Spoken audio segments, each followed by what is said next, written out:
Perched high above a makeshift camp, a man named Derek listens as his name is called. Below, a white-haired mage races against the clock, warning him the portal only has 30 seconds left. Derek, however, seems to have all the time in the world, calmly downing a drink. He tosses the empty glass aside, casually telling Sylvie he's got it under control. In one smooth motion, he hops down from his vantage point, landing perfectly. He flashes a cocky grin, reminding her that saving her team is practically his part-time job. Lightning crackles as his arm transforms, boasting he'll save the day and be back for dinner. Easy. She can only mutter about what an ass he is, though a faint smile plays on her lips. Her hands channel the last of the energy, announcing the portal is reaching its peak. And just like that, Derek stands fully armored, wreathed in lightning, ready for the fight. It's go time. Derek plunges through the swirling purple gate, ready to save the day as promised. But the scene that greets him is a desolate, fiery hellscape where the battle is already over. The ground is soaked in blood, the air thick with the stench of death and defeat. One of Sylvie's teammates lies broken and motionless, a casualty of a fight gone horribly wrong. They stood against impossible odds, a terrifying demon lord and its roaring hellfire dragon. Another hunter desperately fights to hang on, his strength fading with every ragged breath. Their leader watches in utter despair, his mind screaming, how did it all end up like this? He cradles a fallen friend, hopelessly surrounded by a legion of red-eyed monsters. And now, an eternity later, that single moment is all that remains. The memory of that simple mission replays over and over in his head, a nightmare without end. After all these years, he reflects on the one lesson he never seems to learn. The memory screams back at him a desperate battle, his friends yelling for him to get to Sylvie's portal before it closes. His teammates were torn, some screaming that they had to go while others refused to abandon the fallen. And he, one of the strongest hunters alive, genuinely believed he could save them all. So as the portal began to shrink, Derek turned back, certain he could rescue just one more. His older self can only sneer at the memory, the idiot, throwing everything away when escape was right there. He'd reached his friend, hoisting the wounded man to his feet with a promise to get him out. He just had to keep moving, just a little further, and they would both be safe. But the man listening to this memory knows better now he was a liar, because in that final, bloody moment, a monster's claw ripped right through his friend, and his promise turned to ash. In that moment of failure, his own panicked face stared back at him. Through the collapsing portal, he could see his only chance of escape vanishing. A wave of bitter regret washed over him. Why did he even try to be a hero? He pushed himself into a desperate sprint, begging fate for just a few more seconds. With a scream of denial, he lunged, reaching out with everything he had. His armored fingers grazed the shimmering veil of the portal, so close to safety.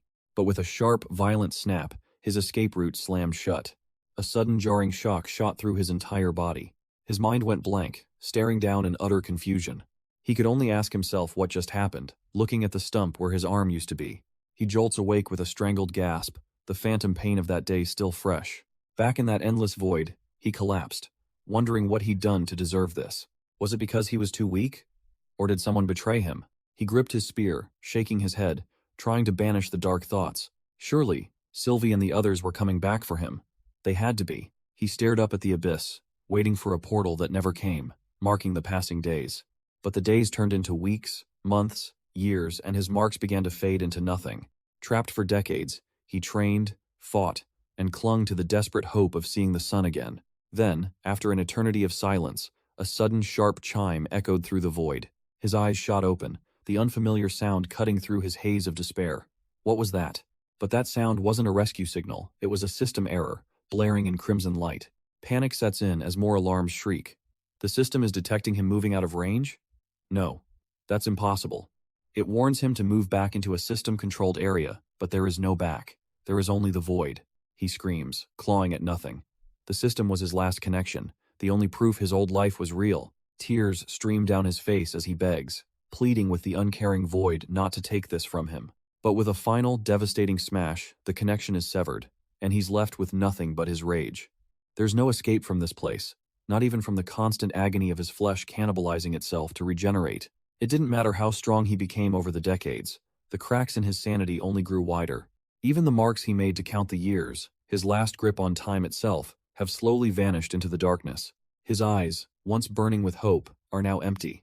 He finally breaks, whispering a final prayer for death. He had lost himself once before, and now he could feel it happening again, slipping quietly into the darkness. But then, after an eternity of silence, the void itself seemed to call out to him. His eyes snap open, a flicker of awareness piercing through the endless despair. And for the first time in ages, with a final surge of will, he answered. A sharp sound cracks through the emptiness, a fissure of light tearing through reality itself. He stares, his broken mind struggling to process it. Was he hallucinating? Finally going insane? But no, his eyes don't lie. Reflected in his gaze is a genuine break in his prison. A jolt of lightning of pure, unfiltered hope surges through him. That's a crack, and it's not reforming. With a roar of defiance, he summons his armor, his entire being screaming that he's getting out of here. He doesn't know where it leads, and he doesn't care, reaching for the unknown with everything he has left. With a crazed laugh, he slams his weapon against the crack, in reality itself. He screams that he doesn't care what's on the other side, even death is a welcome escape. But as the fissure splinters, his attack halts. Something is pushing back. Suddenly, a violent blast of crimson energy erupts from the portal. The force slams into him, sending him hurtling through the empty void. He rights himself, the painful impact confirming this is no hallucination. A monstrous, roaring beast begins to crawl through the opening. Derek smirks, noting that it's been a while, but that's a terrible way to say hello. The armored creature just snarls, its multiple red eyes burning with malice. Fine, he thinks with a wicked grin. He'll just have to be the one to teach it some manners. He chuckles, a crazed glint in his eyes, curious to test his true strength without the system. Lightning crackles around his blade as he dives toward the Hellhound, which charges a massive energy blast. The beast unleashes a torrent of crimson power that smashes through the void. But even as the searing light engulfs him, his eyes burn with pure defiance. He dodges and weaves through the chaotic energy streams, realizing he can't hold out for much longer. The two forces meet in a blinding, explosive shockwave that rips through the darkness. He's thrown back by the impact, tumbling helplessly through the empty space. The monstrous creature looms over him as he glares up, cursing the big ugly bastard. Clutching his head, he groans that he's now over 50% sure this isn't a hallucination, but his pained grimace suddenly shifts to one of pure confusion. He looks down at his hand, watching his own blood well up on the gauntlet, and with the simple, undeniable proof of pain, his doubt shatters into 100% certainty. A wild grin spreads across his face as blue lightning crackles to life. It's been a while. The clarity brings with it a flood of memories, of the demonic seal that first trapped him here. He remembers the moment he landed in this desolate hell. He spent decades fighting, an eternity of combat against an endless demonic tide. The isolation and constant battle had driven him to the very edge of his sanity. He was forced to endure cataclysmic events that nearly extinguished his will to live. But through that endless suffering, he had shattered his own limits time and time again. And now, all that remains is a simple, burning resolve. Either the beast kills him or he kills it. The beast unleashes a torrent of pure destruction, a final, desperate attempt to hold him back. But Derek's will is absolute. He roars that it will either die or get out of his way. He counters with a blast of his own, a cataclysmic explosion that shatters the very fabric of this hell. With an opening carved, he bolts, leaping across the fractured, floating remnants of the battlefield. A crazed, triumphant grin spreads across his face. This is the final push. He spots his target, the gatekeeper beast, the last obstacle between him and home. He's getting out. Blasting past the stunned demon, he shatters the dimensional wall it was guarding. A raw, maniacal laugh escapes his lips as he feels real air on his skin once more. Soaring through the sky above a lush, green world, he screams out in pure ecstasy, "Freedom!" But a short while earlier, on the other side, a young hunter watches the gate crackle and fade, wondering if he failed. Panic sets in as the young hunter flees, instantly regretting wandering so far from his village. His footing gives way, and a clumsy trip sends him tumbling right off a cliff's edge. He catches himself, gasping for air, but the brief respite does nothing to calm his racing heart. Now he's stranded on a crumbling spire, the world around him shattered and surreal. But he's not alone. A spectral beast materializes, and the boy's blood runs cold with the certainty of death. A raw scream of terror escapes his lips, knowing there's nowhere left to run. The very ground beneath him disintegrates, giving way to the churning chaos below. The monster doesn't hesitate for a second, leaping forward for the kill. He plunges into the water, his desperate cries for help swallowed by the abyss. Miraculously, he washes ashore, gasping for breath, completely shocked that he's somehow still alive. But his moment of safety is shattered by a flash of purple lightning in the sky. An earth-shaking blast of energy slams down right in front of him. As the water settles, a hulking armored figure rises, polearm in hand. The boy can't believe his luck. Had just managed to escape a wolf, only to find himself face to face with what looks like a demon. But the warrior's face is gaunt and weary, and a strange red message pops into view. Error. His glowing blue eyes widened in confusion, trying to comprehend the system alert. The follow-up message is simple and ominous. Eliminating threat. Suddenly, an unseen force yanks him backward, pulling him away from the shore. He fights against the pull, grit on his teeth, as he's dragged back toward the sky. From behind a tree, the young boy can only watch in absolute horror. The sky itself retaliates with blinding fury, a pillar of energy slamming down from above. The impact leaves the mysterious warrior sprawled in a crater, completely motionless. And nearby, the spectral wolf shakes itself off, wounded but very much alive. Its glowing eyes narrow, assessing the new situation. A powerful, armored being, now seemingly helpless on the ground. But in Derek's mind, he's adrift, reliving the eons he spent trapped in the void. His very being was stripped away. His connection to the system shattered. Was his home, his life, anything he knew, was any of it even real? He's violently jolted back to reality by the piercing pain of sharp teeth biting into his arm. But even as the creature attacks, Derek is still half asleep, groaning for just 5 more minutes of peace. The spectral wolf chomps down harder, completely baffled by this bizarre, unresisting meal. In his daze, Derek actually starts to laugh, muttering that the gnawing just tickles. This only enrages the beast, its eyes glowing with fury as it prepares to tear him apart for real. And just like that, the haze clears. Derek's eyes snap open with cold annoyance. Hez had enough. In a flash, he's on his feet, effortlessly hoisting the massive wolf into the air by its throat. He casually smacks it aside, a display of power that has the young hunter watching from the trees convinced he's seeing a demon. The kid's gasp seems to snap Derek out of his violent focus, and he looks down, confused. Suddenly, a huge, goofy grin spreads across his face as he gazes upon the monster he just throttled. A puppy? He holds the snarling, wounded wolf up to his face, completely oblivious to its murderous intent, just admiring his new pet. The world Derek has woken up in is a testament to death itself. A grim forest where life withers, leaving only skeletal husks behind. Every twisted root and shadowed clearing is a graveyard, littered with the remains of the fallen. Hidden nearby, the young hunter can only stare as Derek calls the vicious monster beautiful, telling it to hush. The boy's own spirit wolf companion seems just as confused by the bizarre display. But for Derek, the daze finally lifts, and he realizes with a jolt that this is all horrifyingly real. He looks down at his hands, the cracked, dead skin is gone. He feels young, and his system is back. He pulls up his status, only to be met with a gut-wrenching sight. Level 0. All his achievements wiped clean. In a desperate test, he grabs a weapon, channeling his energy and praying his skills at least remain. The energy slash works. He's been reset, but not entirely powerless, leaving his new pet utterly bewildered. He frantically tests his skills, swinging his weapon over and over, confirming his powers are still there. A memory flashes through his mind, a moment of agony as a system warning flared, telling him of an invading system. Clutching his head, he wonders if his old system somehow merged with a new one to cause this chaos. He's completely lost, with no memory of how he arrived in this strange, unfamiliar forest. But his thoughts are cut short by the sharp snap of a twig nearby. He whips around, senses on high alert, demanding to know who's there. The young hunter from before tumbles out, immediately begging for his life, pleading not to be eaten. Derek just stares down at the kid, completely bewildered by the sudden groveling.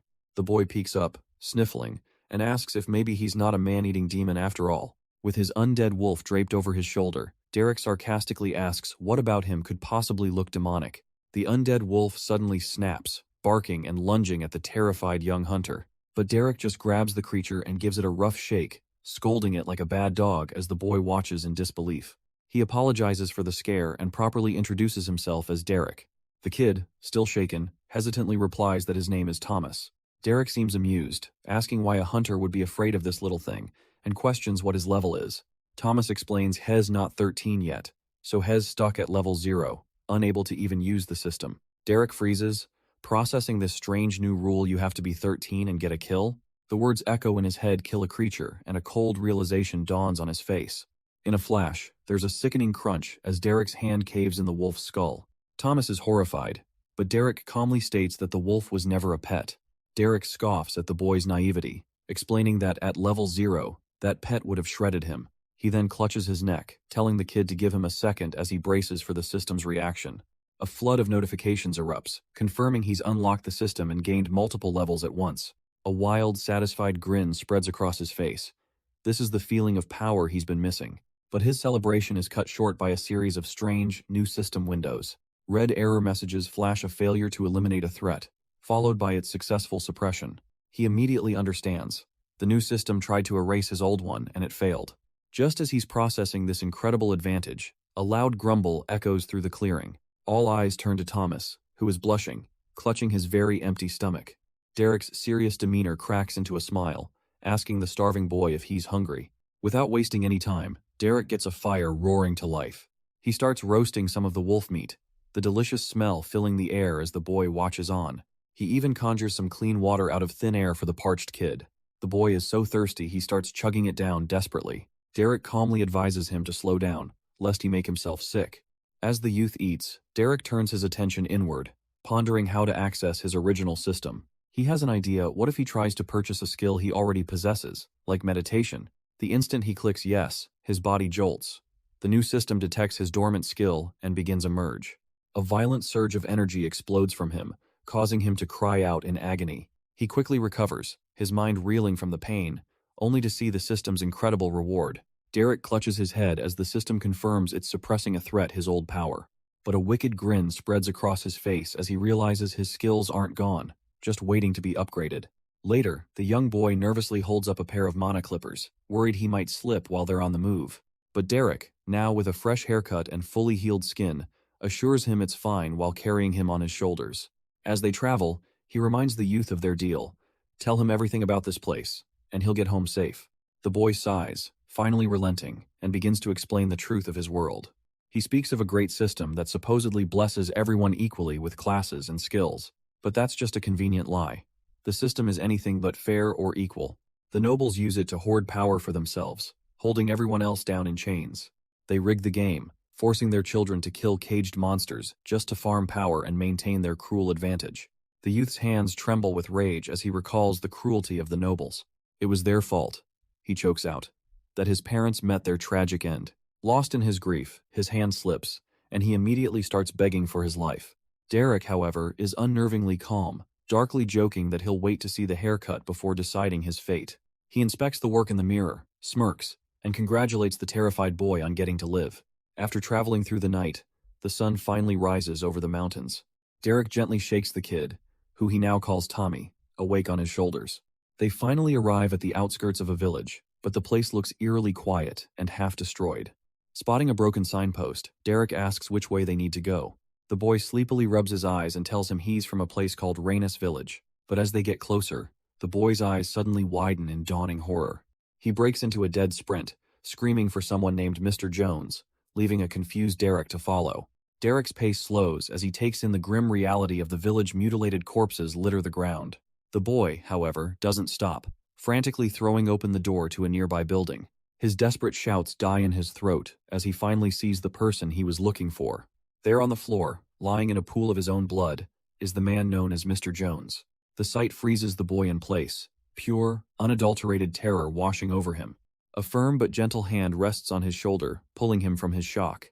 Derek calmly asks if this was the grandfather the boy had been telling him about. Shaking his head, the kid cries that he was just a kind man, a strong one, who was nearly level 30. Derek just scoffs, wondering aloud if level 30 is even supposed to be considered strong. The boy fires back, completely offended, yelling that nothing in the forest should have been able to touch him. But Derek calmly crosses his arms, questioning that assumption before dropping the truth. The wolf he killed earlier was a level 53 undead forest wolf, a fact confirmed by the system. The boy's world shatters, stammering that it's impossible, that Derek must be lying. But then the horrifying realization hits him. If that's true, he needs to get home immediately to warn Chief Reyna. Derek watches him, a grim thought crossing his mind. That's assuming the kid even has a home left to return to. Deep within the corrupted forest, a strange, glowing green orb pulses with an unnatural light. It hums with a dark energy, drawing something from the shadows. An undead wolf, battered and wounded, limps cautiously toward the orb's mysterious call. The undead wolf cautiously sniffs the air, drawn to the strange green energy. But its instincts scream danger, its ear twitching at the last second. It lets out a ferocious snarl, realizing it's walked right into a trap. From the shadows above, a spectral entity of bone and malice takes form, and with one brutal slam, the lich utterly annihilates the lesser undead creature. The corrupted forest itself seems to tremble before this new master. A guttural sound escapes the lich's skeletal jaw, a promise of the doom to come. This is a true commander of the dead, radiating an aura of pure malevolence. Far from this darkness, the boy's village seems peaceful under the sun, but a hastily dropped basket on the path tells a very different, terrifying story. A mother playfully teases her daughter, Brandy, about the heavy load she's carrying, but the girl beams with pride, insisting she can handle it now that she's unlocked the great system. Her mother smiles, patting her on the back, proud of her daughter's desire to help. As they walk back, she suggests Brandy could ask her father for leather from his hunt. Brandy gets so excited about leveling her leatherworking skill that she drops her basket. The mother continues, saying it's a good chance to learn how to skin an animal. But the simple word skin makes her happy expression completely freeze. Her eyes widen in dawning terror as a horrifying memory floods her mind. We flash back 2 weeks, to Brandy's father leading her from the village on her 13th birthday. He told her it was time to unlock her system, presenting her with a special treat, a level 10 monster. Her first kill was a tiny, level 10 fluffy fox, and its death unlocked her first skill point. But the brutal reality of it all crashed down on her. This wasn't a game, and Shed made a terrible mistake. As they walked home, her mother tried to soothe her, admitting her father could have picked something less adorable. But their quiet moment is shattered by a deafening crash. It's her father, Travis, bloodied and panicked, screaming for her mother Mallory to get Brandy and run. The village is under attack by monsters far more powerful than anything they've ever encountered. A terrified Brandy calls out to him, but he just insists there's no time to explain. His voice softens for a moment, pleading with his daughter to listen to her mother. He turns his back, creating a wall between his family and the chaos, telling them to go now. Her mother yanks her away, and once again, a basket tumbles to the ground as their home burns behind them. They flee through the woods, as their entire village is consumed by an inferno behind them. Brandy tearfully asks if her father will be all right, and her mother forces a brave face. She insists he will, trying to convince herself just as much as her daughter. The survivors are rallied by a man in a red cape, who directs them towards a safe village. He flashes a confident smile, sure that their hunters will catch up and that they'll be safe by nightfall. Brandy's mother clings to this hope, telling her daughter that everything is going to be, but her words are cut short by a massive clawed foot slamming into the earth before them. The leader's bravado evaporates in an instant, his face frozen in utter shock. Before he can even process it, a monstrous wolf-like beast lunges from the shadows. His final act is a desperate scream for them to run as the creature tears him to shreds. The leader's body hits the ground, and the last shred of hope dies with him. All Brandy can see is the encroaching darkness, her face pale with pure terror. The monster stares back, its maw dripping with the blood of its last victim. It's not alone. A whole pack of them now stands between them and survival. Her mother shoves her forward, telling her to run, but Brandy can't bring herself to leave. As another beast leaps, her mother's voice cracks, screaming at her to just go. Brandy freezes for one fatal second, unable to process the command. But her mother doesn't hesitate, meeting the monster head-on with a desperate thrust of her spear. She's instantly overwhelmed, slammed to the ground as the pack swarms her. Lying there, her only thought is to hold on, to buy just enough time for Brandy to escape. Tears streaming down her face, Brandy runs, her mother's last words pushing her forward. She's fueled only by grief and a desperate will to escape the horrors behind her. Blinded by panic, she slams headfirst into an unmoving wall of solid armor. Looking up from the ground, she sees two figures as a calm voice asks if she needs some help. But his companion is furious, kicking at him for trying to interfere and steal their experience. Brandy doesn't even hear the boy's selfish rant, her eyes pleading with the armored stranger for help. Suddenly, a friend rushes to her side, grabbing her in a desperate hug after seeing the smoke. The image of the beast's fangs sinking into her mother flashes in her mind as she screams for them not to let her die. The man in armor, Derek, gives a simple, almost bored response. Okay, and with a casual flick of his finger, he sends a piercing beam of light into the woods. The beam of light vaporizes one of the wolves in a bloody explosion. Brandy's mother is splattered with gore, her mind struggling to process what she just witnessed. Derek calmly turns to the villagers, offering them the 3 remaining monsters as good experience. But the woman screams back, telling him to forget the experience and just kill the damn things. A smirk crosses Derek's face as he cracks his neck. All right then, this should be fun. The remaining beasts, enraged, charge forward in a frenzy of claws and teeth. His eyes narrow, a flicker of cold blue light betraying his focus. Before the first wolf can even land a blow, Derek's hand has already crushed its skull. He leaps over the second one's snapping jaws without a hint of effort. And with a final, casual flick, another beam of light erupts, blasting the last 2 into nothing. The light fades from his gauntlet as he surveys his handiwork. It wasn't a fight, it was a blur of motion, a whirlwind of steel and lightning. Every dodge was effortless, every strike was an execution, leaving nothing but carnage in his wake. He stands in the aftermath, a disappointed sigh escaping his lips. That wasn't any fun at all. In fact, these so-called monsters were laughably, pathetically weak. As the adrenaline fades, a young girl rushes into her mother's arms, crying out in terror. The mother comforts her child, trying to reassure her that her father is strong enough to survive. But she knows better. Her husband is tough, but he's not on the level of the man standing before them. With a mix of awe and suspicion, she looks to Derek, thanking him but demanding to know who he really is. He just gives a casual smile, ruffling the blonde kid's hair, saying he's just a guy escorting a useless guide home. But the blonde kid isn't celebrating, his face pale with worry as he brings up the fate of his village. Derek coldly reminds him that their deal was an escort home, not a charity mission for his friends. He waves a dismissive hand. Given what they've seen, he reasons the village is probably a lost cause anyway. This catches the mother's attention, who asks what he knows about the forest and if the Gracefalls sent him. Derek just glances back, offering a simple, unhelpful no. Desperate now, the boy grabs onto his arm, pleading that they have to go, that we could still help. Derek's response is a single chilling word: me. The kid stares back, completely lost and confused. With piercing blue eyes, Derek clarifies that there is no we. If anyone is fighting, it's him and him alone. He looms over the boy, laying out their contract in brutal terms. A life saved for information. Risking his neck for strangers was never part of the deal. The boy trembles, barely able to stammer out a denial. Derek's mind flashes back to his own painful past, remembering why he only ever relies on himself. He states it plainly. He doesn't go out of his way to play the hero. Every time he tried, every time he stuck his nose where it didn't belong, his comrades paid the ultimate price. But the boy grits his teeth, refusing to accept such a cynical excuse. He shouts back that Derek's past doesn't matter. He's strong now, and that power comes with a duty to help. Derek just scoffs, dismissing the plea with the condescending smirk of a man who's heard it all before. The boy's eyes flare with righteous anger.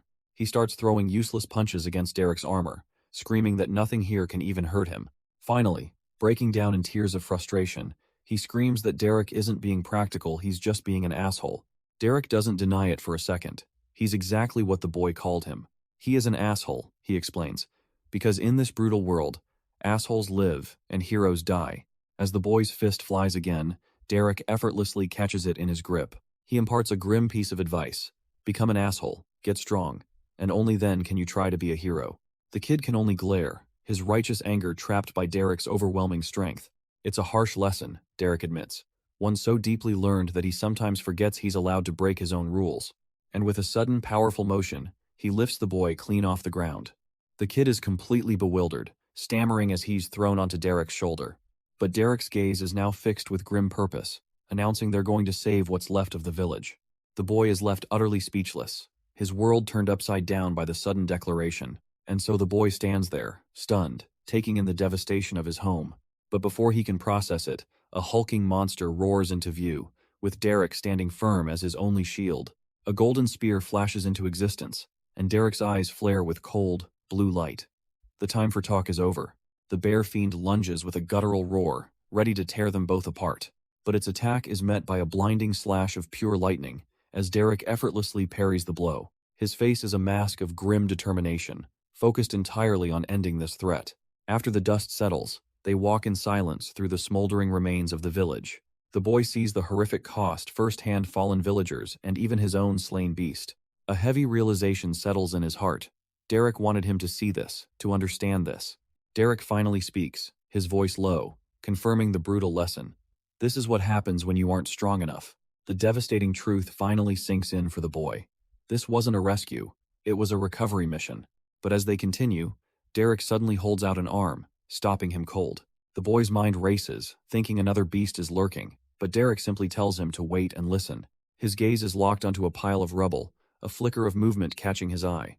And then, a bloodied man bursts from the debris. It's the village chief, Leon, somehow still alive.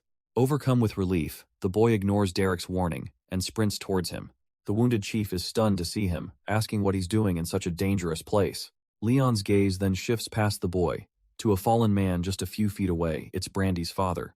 His voice is heavy with sorrow as he admits the man fought with courage, but he's not going to make it. As the boy watches the man's last breath escape, the chief delivers the final, crushing blow. Nobody will survive this. Derek asks the chief if there's any hope a healer who could possibly save the man. But Leon just scoffs at the idea. A high-level healer would never waste their time on a backwater village like this. For a fleeting second, Derek considers the resurrection potion he has stored away, but he immediately crushes the thought. He's no hero, and he won't risk his own survival for a stranger. The blonde youth finally processes the scene, his face crumbling as he realizes it's Branda's father. Still, Derek isn't entirely without a heart. He looks over the burning ruins and decides on a small act of mercy. He tells the boy he'll be right back, at least giving the family a chance to say goodbye. And we see that final, heartbreaking moment as Brandy begs her impaled father not to leave. With the last of his strength, he reaches for his daughter, telling her to be strong for her mother. A final, gentle smile, a whispered, "I love you," and he's gone, leaving his family to weep in the ashes. Brandy collapses over her father's body, her cries echoing through the smoke and flames. Her voice cracks with a raw, desperate scream, begging for the impossible. A short distance away, the world seems to move on, a peaceful stream flowing through the woods. Derek leads the other survivors, reminding them that this place is still dangerous. The blonde youth trudges along behind them, his face a mask of silent, heartbroken grief. Seeing this, Derek places a hand on his shoulder, offering some cold comfort that he'll eventually get used to it. But Chief Leon isn't having it, grabbing Derek's arm with a surge of protective fury. He shoves a finger into Derek's chest, demanding to know just who the hell he thinks he is. The chief knows he's an outsider and demands a reason why he should let the boy, Thomas, go anywhere with him. Derek simply stares back, unfazed, letting the man's angry words hang in the air. But just as the tension peaks, the boy, Thomas, finally speaks up, agreeing with Derek's harsh words. He admits this isn't the first time he's experienced loss. His parents also left and never came back. In a painful memory, we see him alone, confessing he's jealous that the villagers even got to say goodbye. With his resolve hardened, he stands ready to leave the smoldering ruins of his home behind. With the immediate crisis over, Derek sighs and decides to check his system notifications after all that fighting. The kill logs confirm he's hit, level 10, unlocking a class selection.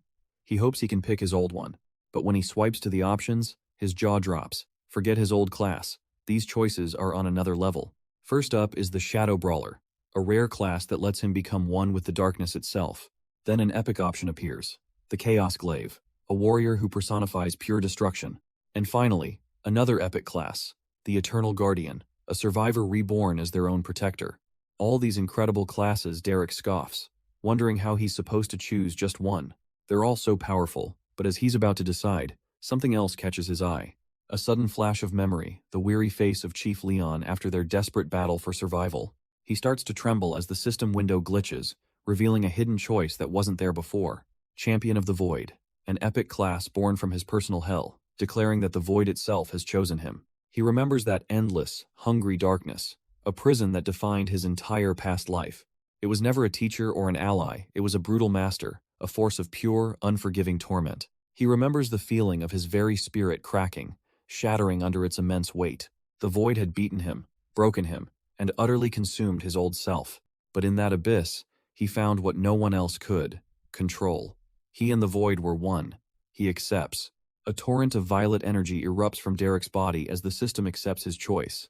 The others can only watch in horror, Chief Leon screaming for the young man Thomas to stay back. He holds the boy tight, warning him it's not safe as the chaotic energy whips around them. But inside the storm, Derek is perfectly calm, seeing two new skills pop up, Channel Void and Void Call.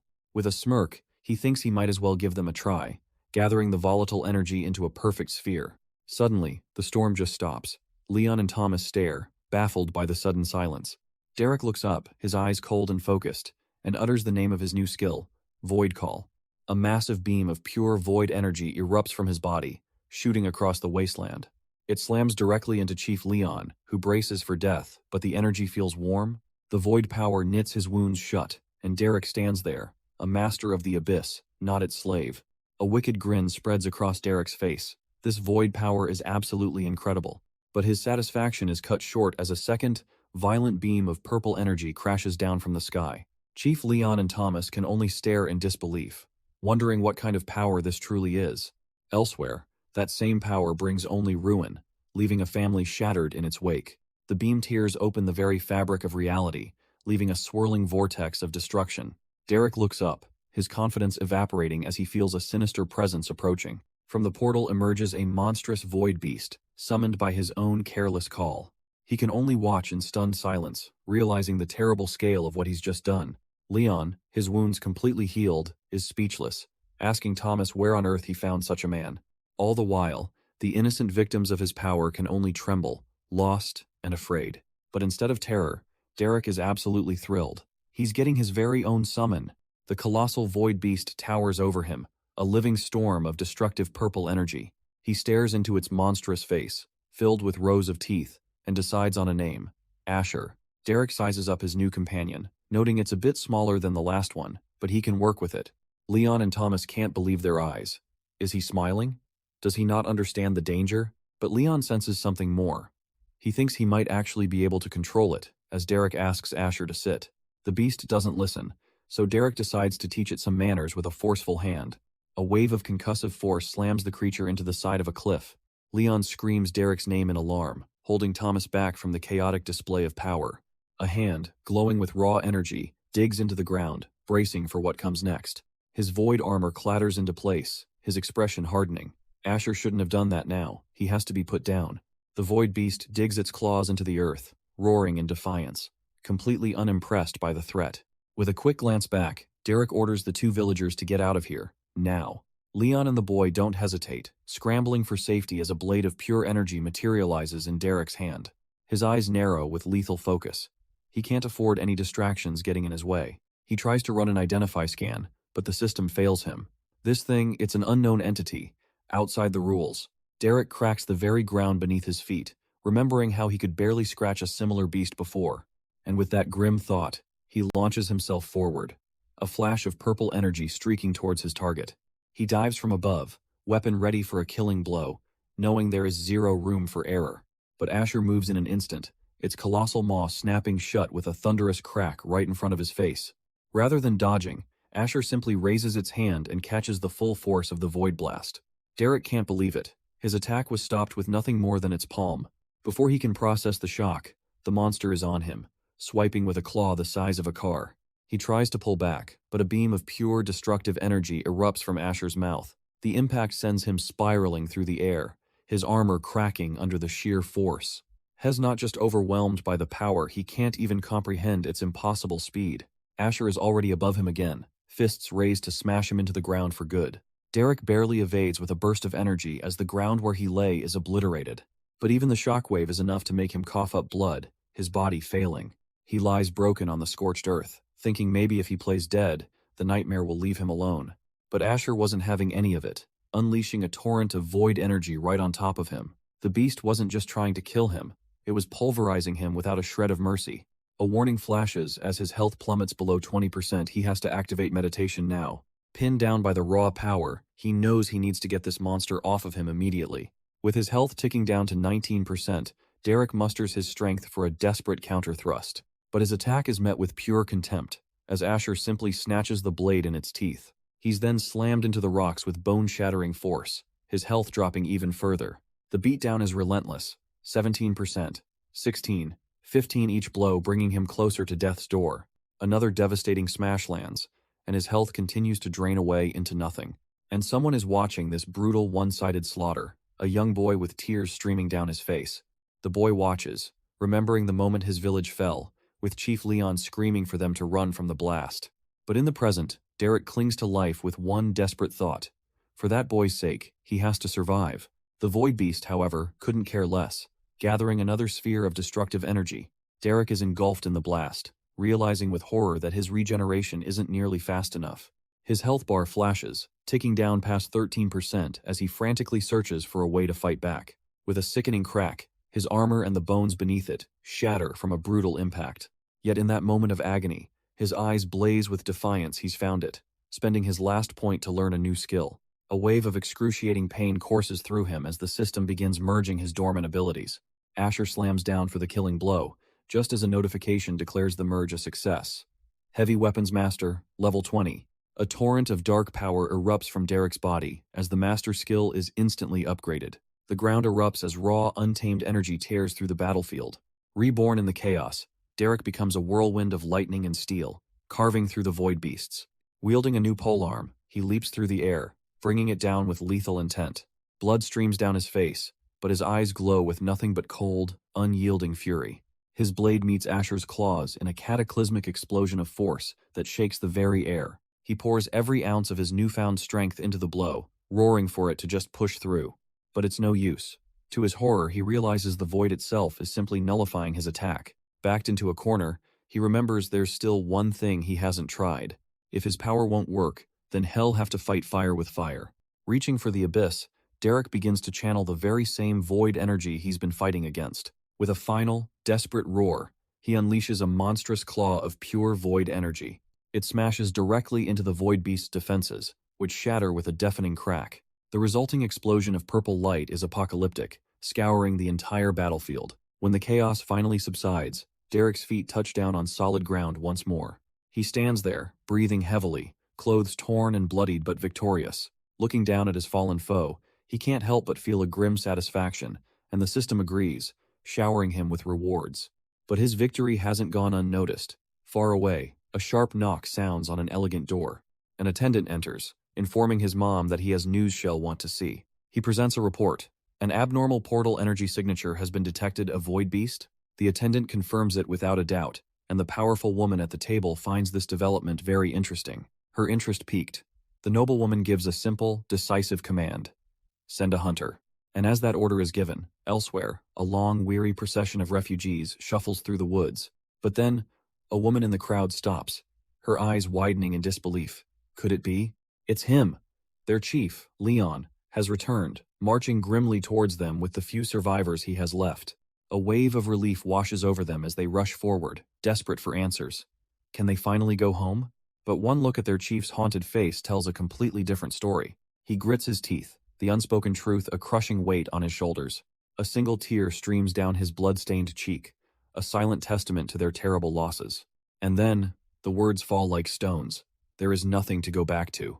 His devastating news hits them like a physical blow, and their world collapses in an instant. Chief Leon collapses in grief, convinced he has failed his people and should have died with his men.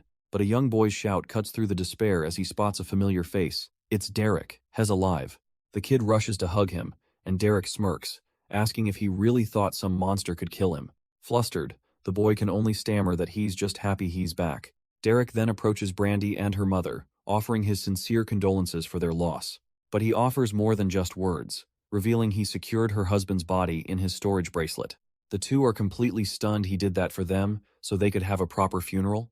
Overwhelmed by this kindness in their darkest moment, the mother gives a heartfelt thank you. Derek simply gives a firm, understanding nod in response. As night falls, the weary survivors finally set up a makeshift camp to rest. The survivors huddle around the fire, clinging to its warmth as a grim mood settles in. The crackling flames offer little comfort against the chilling truth. Nowhere is truly safe anymore. As an owl watches from the darkness, the silence at the camp is heavy with loss. Chief Leon sits apart, consumed by the weight of his failure, his face a mask of regret. He stares into the fire, the flames reflecting the storm of guilt raging in his eyes. The young blonde boy, however, breaks the tension, asking Derek the question on everyone's mind. What happened to the Void Beast? Derek casually shrugs it off, claiming it was tough, but just left. Once it realized it couldn't hurt him. The others can hardly believe it. Void beasts are creatures of legend, not monsters that just give up and go home. But we see a flash of the truth. An epic, lightning-fueled clash against a terrifying cosmic horror. Derek sticks to his story, saying he got lucky with a weak one, and won't be using that skill again for a long, long time. He scoffs that legends are overrated, while Chief Leon can only stare into the fire, lost in his own failure. The next morning, Brandis' mother rallies the survivors. It's time to leave this place of tragedy behind. As the small caravan sets out on the road, Derek finds himself walking alongside the young girl, Brandy. She gently tugs on his arm, mustering the courage to get his attention. With a timid voice, she asks if she could have some of the animals he carries. She clarifies, admitting she overheard him talking about the creatures stored in his bracelet. Seeing no reason to refuse, Derek shrugs and casually opens a portal to his inventory. He pulls out a large, rabbit-like monster, handing it to her with a gentle smile. But when he asks why she wanted it, her expression shifts from gratitude to a deep, quiet sadness. A memory flashes through her mind, a happier time, walking alongside her smiling father. She recalls her father's joy. once showing her a cute little squirrel monster in a field. With tears streaming down her face, she confesses her secret to Derek. She didn't choose a combat skill, she put her only point into leatherworking. Her dream is to craft armor for the village so no one has to get hurt again. Touched by her resolve, Derek offers her all the monster materials in his possession. But as they reach the next town, their path is blocked at the gate. A pompous gatekeeper taps his fingers, complaining about his awful day. He refuses to let the displaced villagers in without proper identification, citing the rules. Brandy's mother explodes in frustration, telling him to go find someone named Raina. But he just smirks, refusing to abandon his post and clearly enjoying their suffering. A villager turns to Chief Leon, urging their leader to step up and do something. But the old chief is a broken man, questioning if he even deserves the title after losing his village. Brandy's mother makes one last desperate plea, explaining they have nothing and nowhere to go. The guard just crosses his arms with a smug grin, citing some graceful decree as his justification. That's when Derek finally snaps, asking what good a decree is, and who would be foolish enough to enforce it against him. Brandy watches in terror, realizing Derek isn't just threatening, he's about to kill the man. The gatekeeper, however, looks absolutely delighted, practically begging Derek to try something. Just as things are about to explode, Brandy rushes forward, warning Derek that killing a noble will only bring more trouble. Watching them back down, the guard scoffs, disappointed that the girl had enough sense to stop the fun. Just as the confrontation ends, the massive gates behind them groan open. From within, footsteps hurry towards them, someone demanding to know what all the commotion is about. Two figures emerge, Wallace Gracefall, a noble's son, and Raina, the village chief. Spotting Brandy and her people, Wallace asks what they're doing here, mentioning a report of smoke from their village. Hearing their home was destroyed, Raina's expression softens with sympathy as she welcomes them inside. She then shoots Wallace a sharp look, telling him to control his thugs. These people are under her protection now. Brandy gratefully accepts, and Raina tells her they can discuss the details in the safety of her home. But as they walk, Raina leans in close, whispering a warning to Brandy to tread carefully. Her gaze hardens as she spots the defeated Chief Leon trudging past them, a massive beast slung over his shoulder. Wallace, however, is furious, loudly questioning if she dares to flout his authority while he's on official business. But Raina doesn't even flinch, coolly telling Wallace to finish his business and go back where he came from. His face twists in fury, and he threatens to squash her and the entire village like bugs for her insolence. But she just cuts him down, wondering aloud if he really wants to bring more shame to his family name, which stops him cold. Watching from the side, Derek decides his promise is fulfilled, and that this village seems like a good place to stay and learn. Raina then turns to him, not recognizing the stranger but welcoming any friend of Leon's to come inside. Caught off guard by the sudden kindness, Derek can only stammer out an acceptance. But as he walks past her toward the open gate, something changes in the air. Raina freezes, a cold sweat breaking out as she's hit by the sheer, overwhelming pressure of his aura. Meanwhile, inside a nearby building, Brandy's father and friend are waiting for their meeting with the chief. Her father taps his foot impatiently, clearly agitated by how long they've been kept waiting. His wife, Delilah, is furious, telling him not to dare speak of relaxing while their grandson Thomas is still missing. Their tense argument is cut short by the sound of a door creaking open.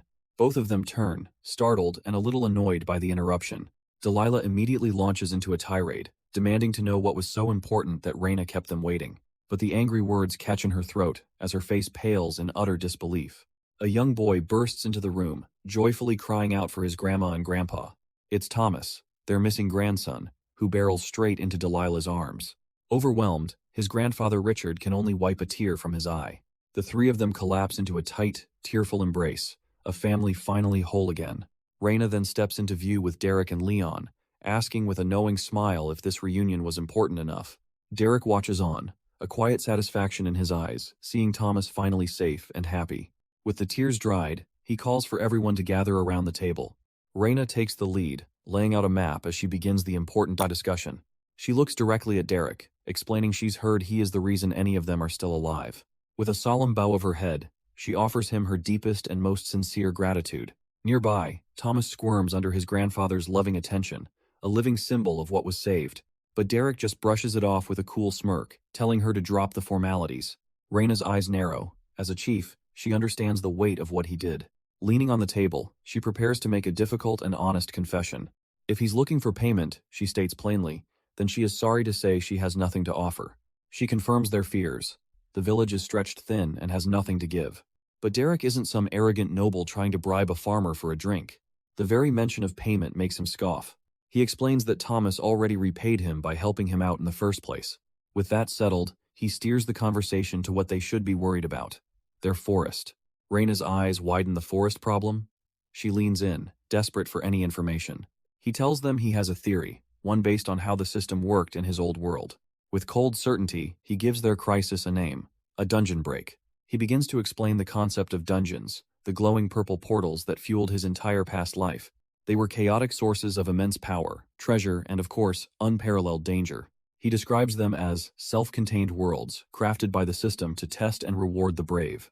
But when that contained power is neglected, it overflows, unleashing pure chaos and monsters upon the world. Reina immediately objects, insisting they would have known if a dungeon was nearby, but Derek just calmly asks, "Who says new ones can't appear?" The old man, Richard, considers this. A new dungeon deep in the forest, it's rare, but not unheard of.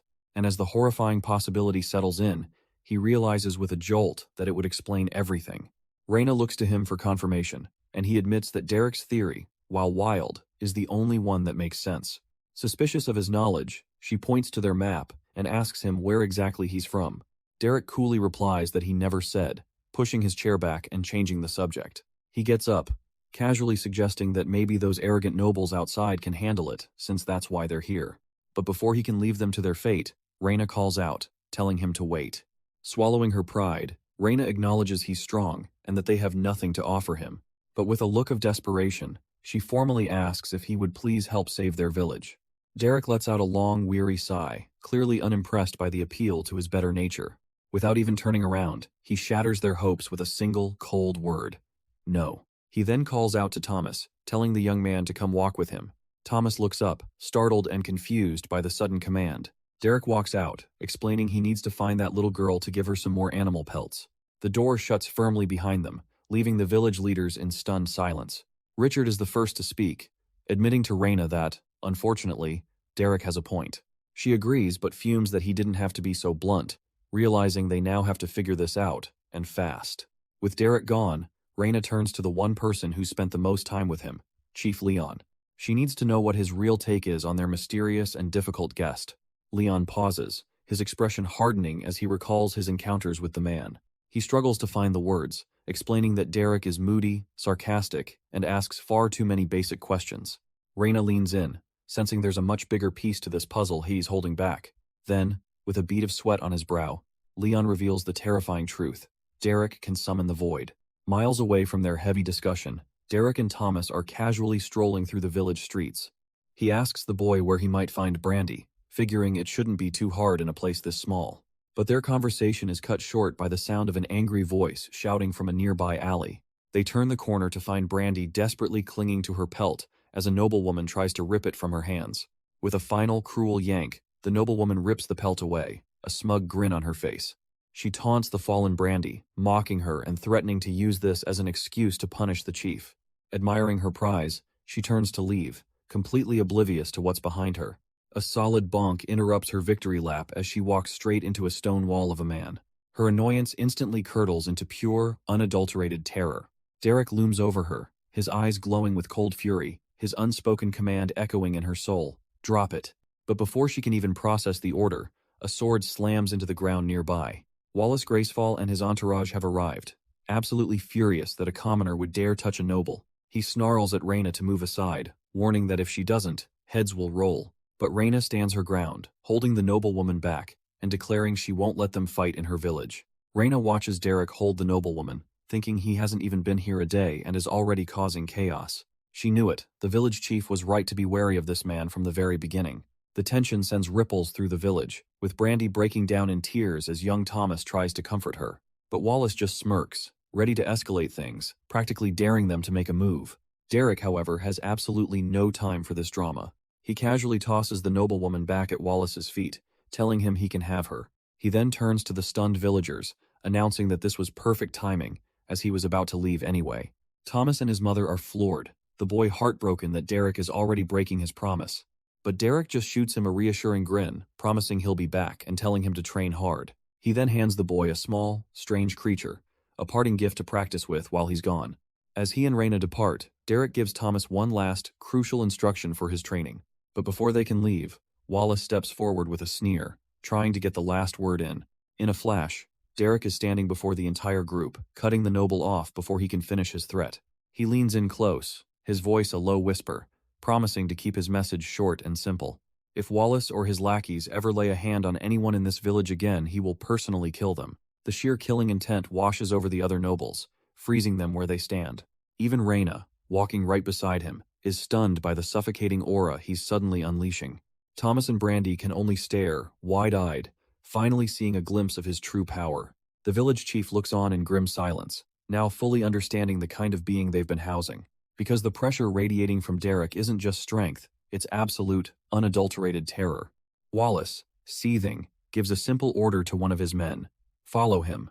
Meanwhile, Derek strolls into the forest, recalling Thomas's feat of killing a monster 100 levels higher. He muses that now is the perfect time to try it, while one of Wallace's men smirks from the trees, tailing him. The archer draws his bow, the wood creaking as he pulls the string taut for a kill shot. He takes aim, completely assured that this peasant will go down without ever knowing what hit him. But in a flash of motion, the arrow is stopped cold, caught effortlessly between two fingers. Derek glances at his status window, noting he's only level 11 and needs to find something around level 112. His eyes narrow slightly. The hunt for a monster momentarily forgotten. He finally decided to do something, did he?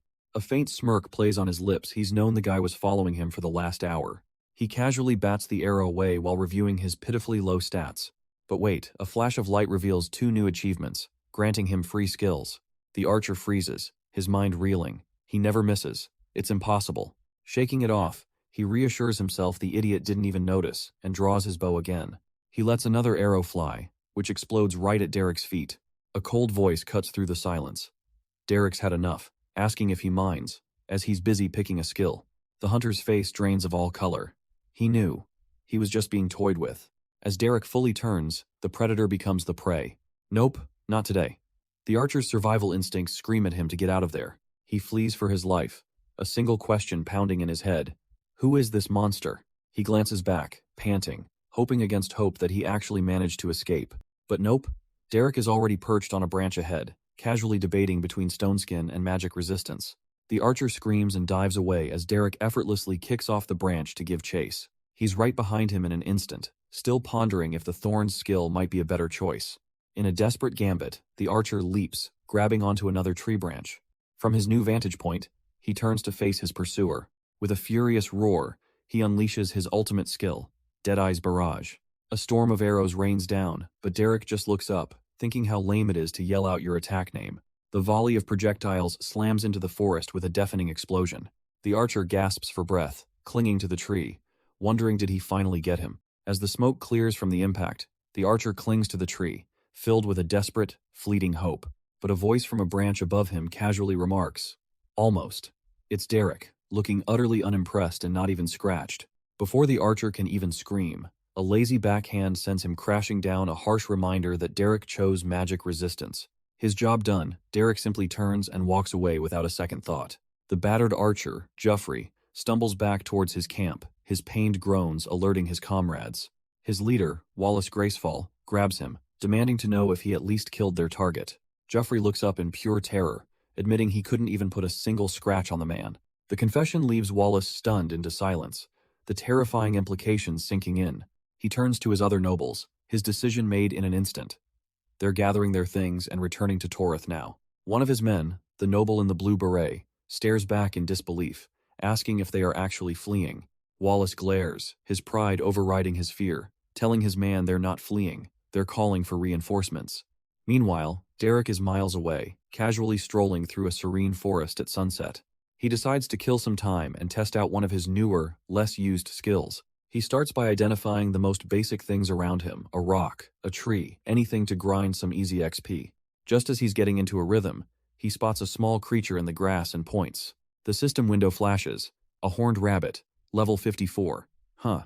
Deceptively high level for something so small. Instead of attacking, Derek crouches down, a bit amused, and asks the little fella what it's doing out here.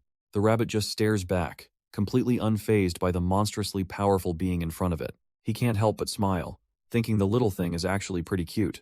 And with that thought, he snatches it up in a blur of motion, his friendly demeanor vanishing in an instant. But the moment he grabs it, the rabbit launches itself like a cannonball, horn glowing with power.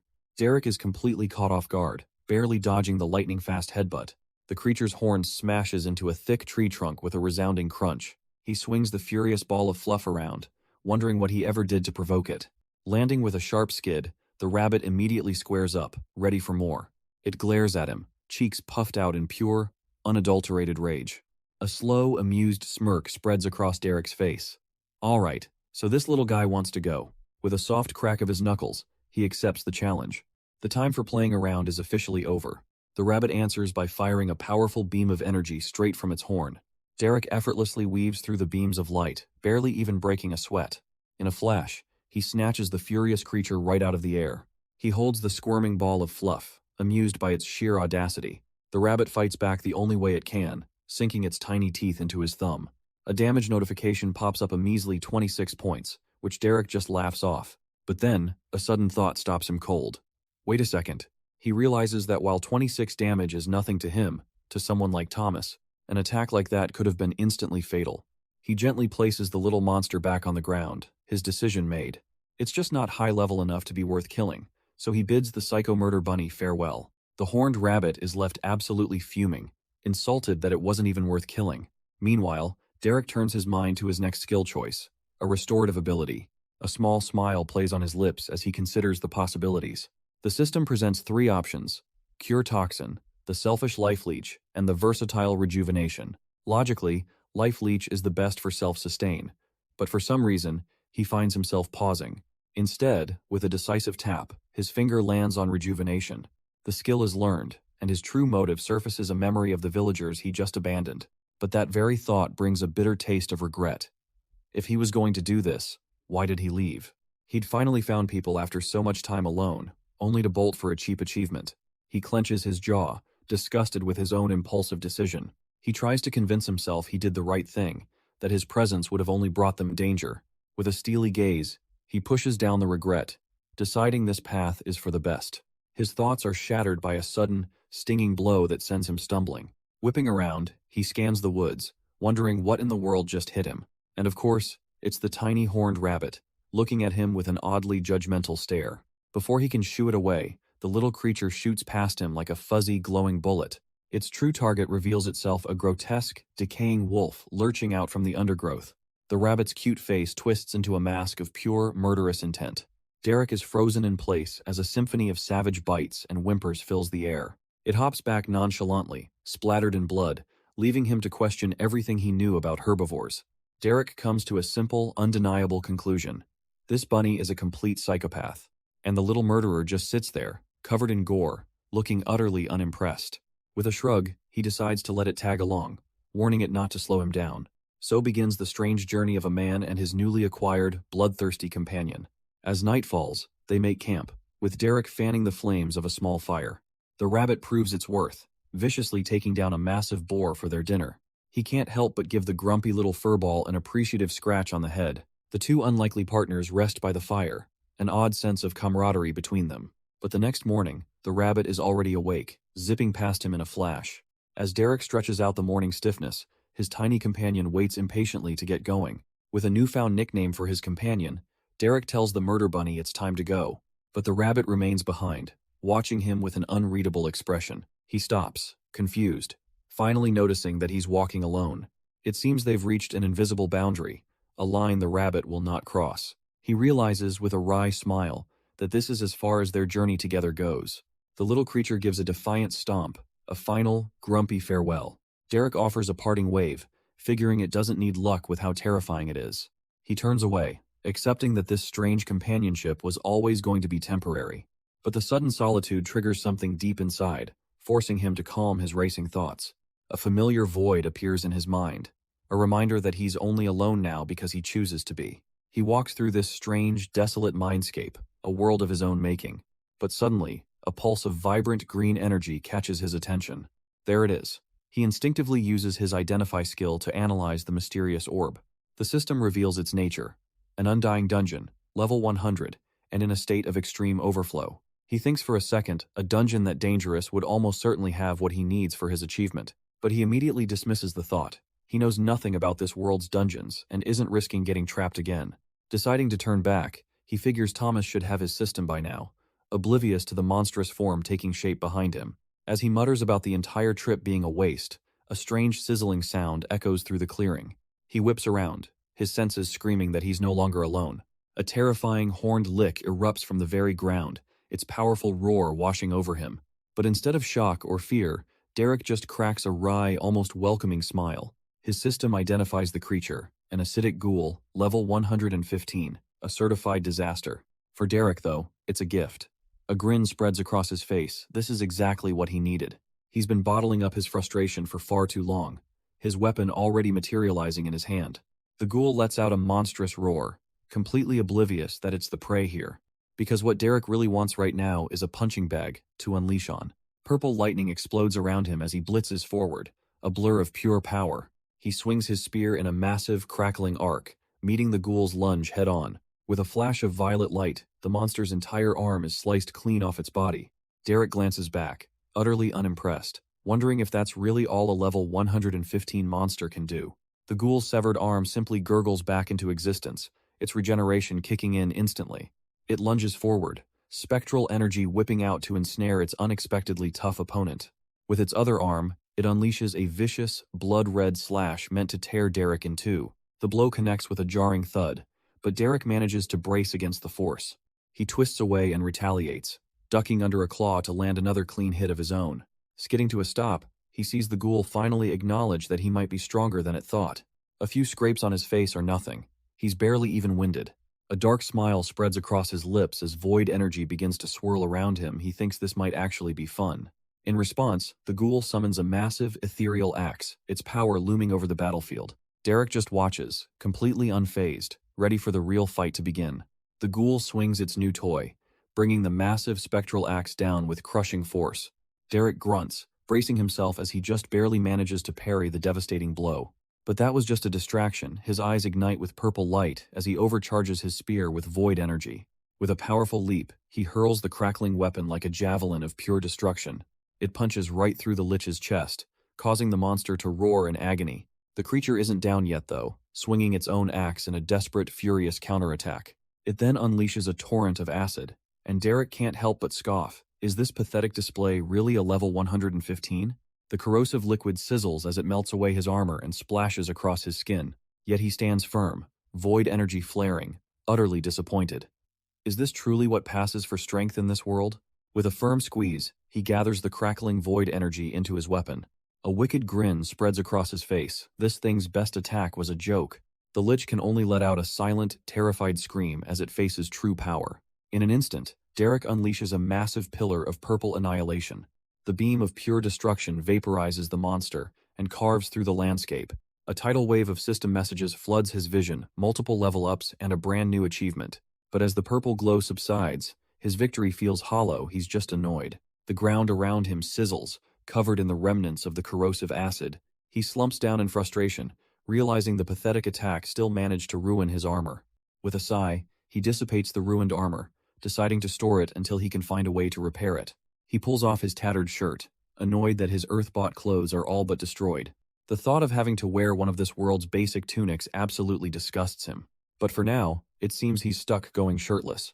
2 weeks later, a strange buzzing sound echoes through a peaceful village square. A young man, Thomas, is laser-focused on his task, sweat beading on his brow. With a final, precise swipe of his tool, he proudly announces that he's finished. And it looks like he's using a modern electric razor, of all things. He holds up a mirror to reveal his client, Derek, now sporting a sharp new haircut. It seems Derek wasn't the only one. Brandy's father is ecstatic with his haircut, telling Thomas to send more clients his way. Brandy, however, just sighs at the sight, baffled that anyone would trust this kid. Thomas cheekily offers her a trim next. Her response is a pure, unadulterated death glare as she grips her awl, warning him not to even think about it.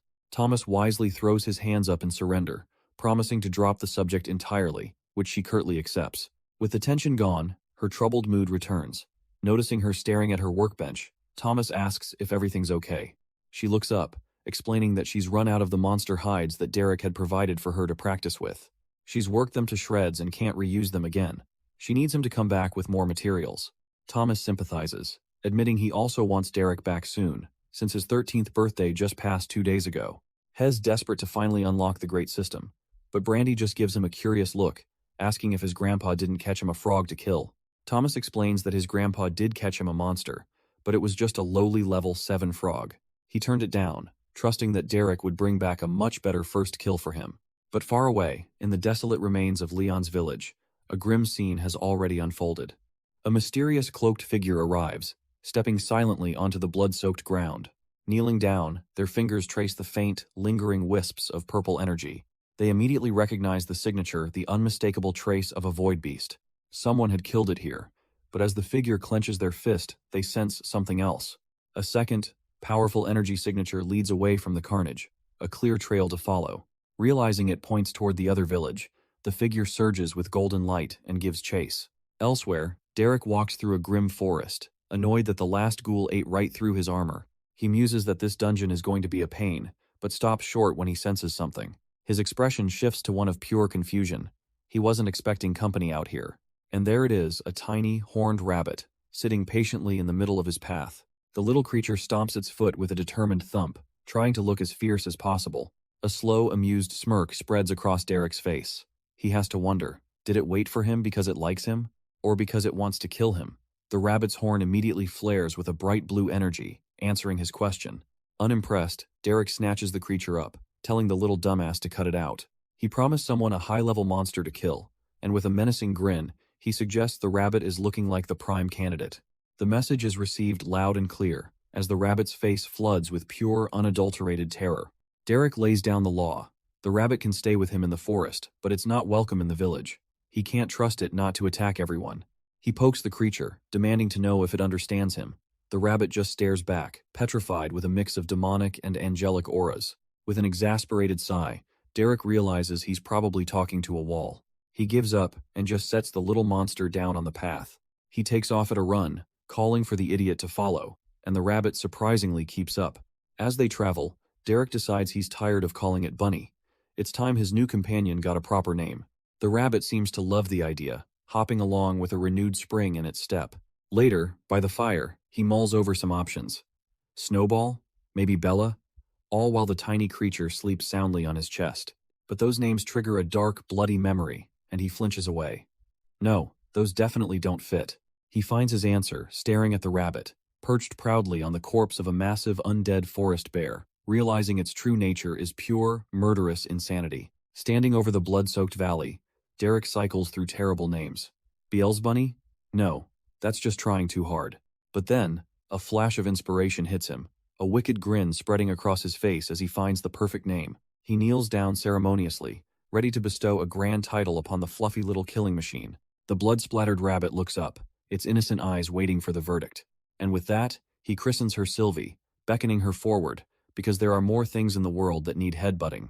A week of travel passes, and the unlikely duo finally approach the outskirts of a village. Derek stops, holding up a new, squeaking snack, and tells Sylvie this is as far as she can go. He says it with a fond smile, knowing full well she'd probably cause a massacre if she set one paw in town. He asks her to wait here in the forest, promising he'll only be gone for a few days. If she's still around when he gets back, he muses, then maybe, just maybe, they can travel together again. He holds the squeaking chipmunk with a fond smile, admitting that he's actually going to miss. But his sentimental moment is shattered by a loud boom as Sylvie headbutts a nearby tree.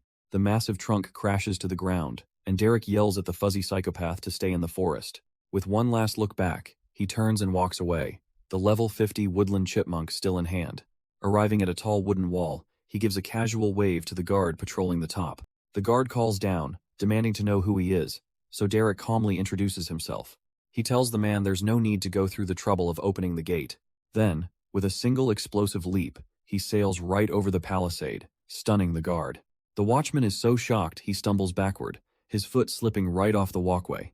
Before he can even fall, Derek's hand flashes out, catching him effortlessly. With a smirk, Derek tells the man to be careful, even finding time to compliment his haircut. Then he lets go, landing softly inside the walls as the flustered guard can only stammer out a thanks. Not wasting a moment, Derek cups his hands and calls out, announcing his return to Thomas. The name echoes through the village, and a young boy named Thomas skids to a halt, his face lighting up. He takes off in a full sprint, barely noticing the other villagers he bumps into along the way. Thomas and a young girl, Brandy, eagerly crowd around him, Thomas boasting about his progress. He excitedly explains how he leveled his leatherworking skill, asking if Derek is proud of him. Derek, caught off guard by the sheer energy, can only manage a weak, sweating nod of approval. This is all the validation Thomas needs, shoving Brandy aside as he declares he'll become strong just like Derek. Before the squabbling can escalate, Derek silences them both with a simultaneous nose pinch.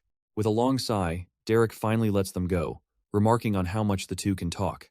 He turns to Brandy first, offering her a proper knife and plenty of hides to practice her leatherworking. He then makes her a deal: get the skill to level 10, and he'll help her unlock a class.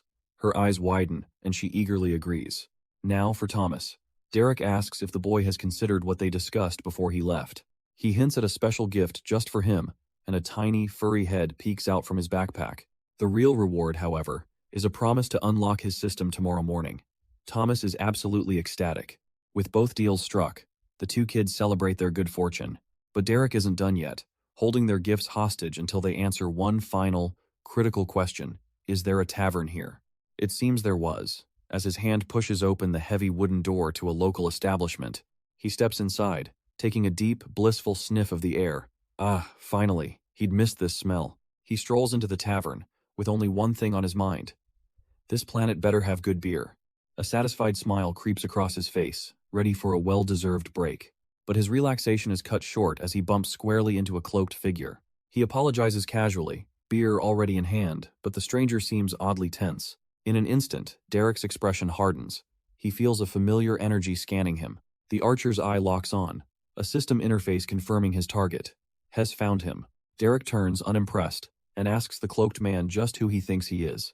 The archer can only wonder if this powerful man is another noble, but Derek cuts him off. He knows he's being tracked, but the tracker is confused. The energy signature is right, but this man isn't a void beast. Derek smirks, admitting he isn't a monster, leaving the archer to wonder why he reeks of the void. Internally, Derek curses his luck, hoping to avoid any more trouble as he plays dumb. The archer presses on, firing off questions about his home and his level, but Derek simply calls himself a traveler. Convinced he's being lied to, the tracker points an accusing finger right at Derek's face. But in a flash, Derek's hand clamps down on the archer's wrist, stopping him cold. He leans in, his voice dangerously low, asking what the man would do even if he were lying. The archer retaliates not with force, but with a skill, his eye glowing as a targeting system activates. He unleashes his identify ability, trying to force Derek's status window to appear. But the system flashes back with a jarring red error message. Identify failed. The tracker is left completely stunned as Derek casually asks if he can finally get his beer now. At the bar, the bartender greets him by name, noting that he's already heard plenty of stories about him. The tracker reels back, his mind racing. The identify skill failed, meaning this man's level is impossibly high. As he slips away to report back, Derek casually orders a pint from the bartender, who introduces himself as Bart. Derek watches the cloaked figure disappear, relieved that the immediate danger seems to have passed. The drink arrives, but when Bart asks for 2 copper, Derek admits he doesn't have any coin on him. Instead, he offers a level 52 badger pelt, and the bartender's eyes go wide with shock and excitement. The pelt is more than enough. Bart even offers him a room on the house, but another man steps in. It's Brandy's father, who interrupts, looking directly at Derek. He explains that Brandy sent him to invite Derek to stay with their family as thanks for all his help. Brandy herself appears with a warm smile, adding that she's already making stew for him. And so, Derek accepts, walking through the bustling village streets with Brandy, a welcome guest. As they settle in, Brandy casually asks what that mysterious hunter wanted, but Derek just shrugs it off. She doesn't press, but warns him it's best not to get on that man's bad side, since he works for the crown. Derek takes a sip of his drink, intrigued. He asks if she means the kingdom's royal family. Not quite, she explains, gesturing toward the distant capital city of Sideria. The crown is an exclusive restaurant, a powerful organization for only the wealthiest and most influential nobles. She leans in, a glint in her eye, and asks if he wants to know their most precious delicacy. It's the cooked flesh of a void beast, served on a silver platter. Derek nearly chokes on his drink, the image of the massive beast he just fought flashing through his mind. Brandy explains that consuming a prepared void beast grants incredible power, and gifting one is a guaranteed ticket into the crown. He scoffs, suggesting there must be weaker ones out there, but she counters that even the weakest could easily destroy an entire village. The problem, Brandy continues, is that void beasts are exceedingly rare. They only emerge from terrifying portals, a concept that brings back memories of chaos and destruction. She gives him a knowing glance, adding that she's sure he already understands that better than anyone. A shadow passes over Derek's face, the memories of his past battles confirming her words. With the grim conversation over, they quietly walk through the village. As dusk settles, the warm sounds of laughter and chatter drift from a nearby home. Inside, Derek is lost in the moment, heartily slurping down the last of his meal. He smacks the bowl down on the table, declaring it was the best thing he's eaten in years. At the dinner table, a bashful Brandy tries to downplay the praise, insisting her cooking skill is only level 8. An older man named Richard agrees with Derek, almost comparing it to Delilah's cooking before a death glare stops him cold. The blonde boy leans forward, barely able to contain his excitement, asking if he really gets to unlock the system tomorrow. Derek gives a cool nod, confirming it's true as long as his grandparents approve. The boy immediately turns to them, and seeing his desperate hope, they quickly give him their blessing. He explodes with joy, throwing his arms up in a victory cheer. But Derek cuts the celebration short, raising a finger to add one more condition. His request is simple. It's been a long, long time since Hez had a proper warm bath. That's all the boy needs to hear, immediately dashing off to start warming the water himself. The rest of the family shares a chuckle, remarking on the boy's single-minded enthusiasm. As the house quiets down, Derek finds a moment of peace, staring out the window into the dusk. His quiet reflection is suddenly broken by a gentle poke in his side, as someone calls his name. It's Brandy, who shyly tells him she's made something for him. She holds out a small, hand-carved pendant, explaining it's a token of her gratitude. After burying her father, Travis, she felt completely lost, but working on this kept her mind occupied. Derek accepts the gift with a warm smile, thanking her for the heartfelt gesture. Later, at the dinner table, the boy can be heard yelling for more wood to heat the bathwater. Holding the pendant, Derek reflects on this moment. For the first time in so long, he doesn't feel alone. As the sun sets over the village, he feels as though he's truly escaped the void. His peaceful thought is shattered by a sudden crash outside, as the boy trips over himself. The kid goes flying head over heels, tumbling right towards an unsuspecting Derek. But Derek moves in a blur, catching him effortlessly and deciding this is as good a spot as any to begin. With the boy steady, Derek gets his full attention, the kid flinching in surprise. He asks if he's truly ready to unlock the system, and Thomas' face immediately lights up with pure, unadulterated excitement. Derek hands him a wickedly sharp knife, a serious tool for a serious test, warning him not to get careless. With the weapon in the boy's hands, Derek reaches into a small squeaking pouch at his side. He holds up the wriggling bag and gives a simple, brutal command: kill it. Thomas doesn't even hesitate, his expression hardening as he grips the blade with both hands, ready to follow the order. He drives the dagger home, and in an instant, a torrent of blue energy erupts around him as a system window declares his success. As the light fades, Derek casually takes the bloodied knife back, asking how the kid feels. Thomas is completely stunned, stammering that he got an achievement for killing something over level 50. How was that even possible? Derek simply explains the knife was special, crafted by the same master who made his own glaive. It was the sharpest one he owned. But before they move on, Derek stops him, saying there's something important he needs to ask. He looks Thomas in the eye, acknowledging the boy's desire to leave the village and get stronger. Then, a flicker of pain crosses his face as he admits he's been alone for a long, long time, and he's tired of it. Thomas is stunned into silence. Did Derek just offer to let him travel with him?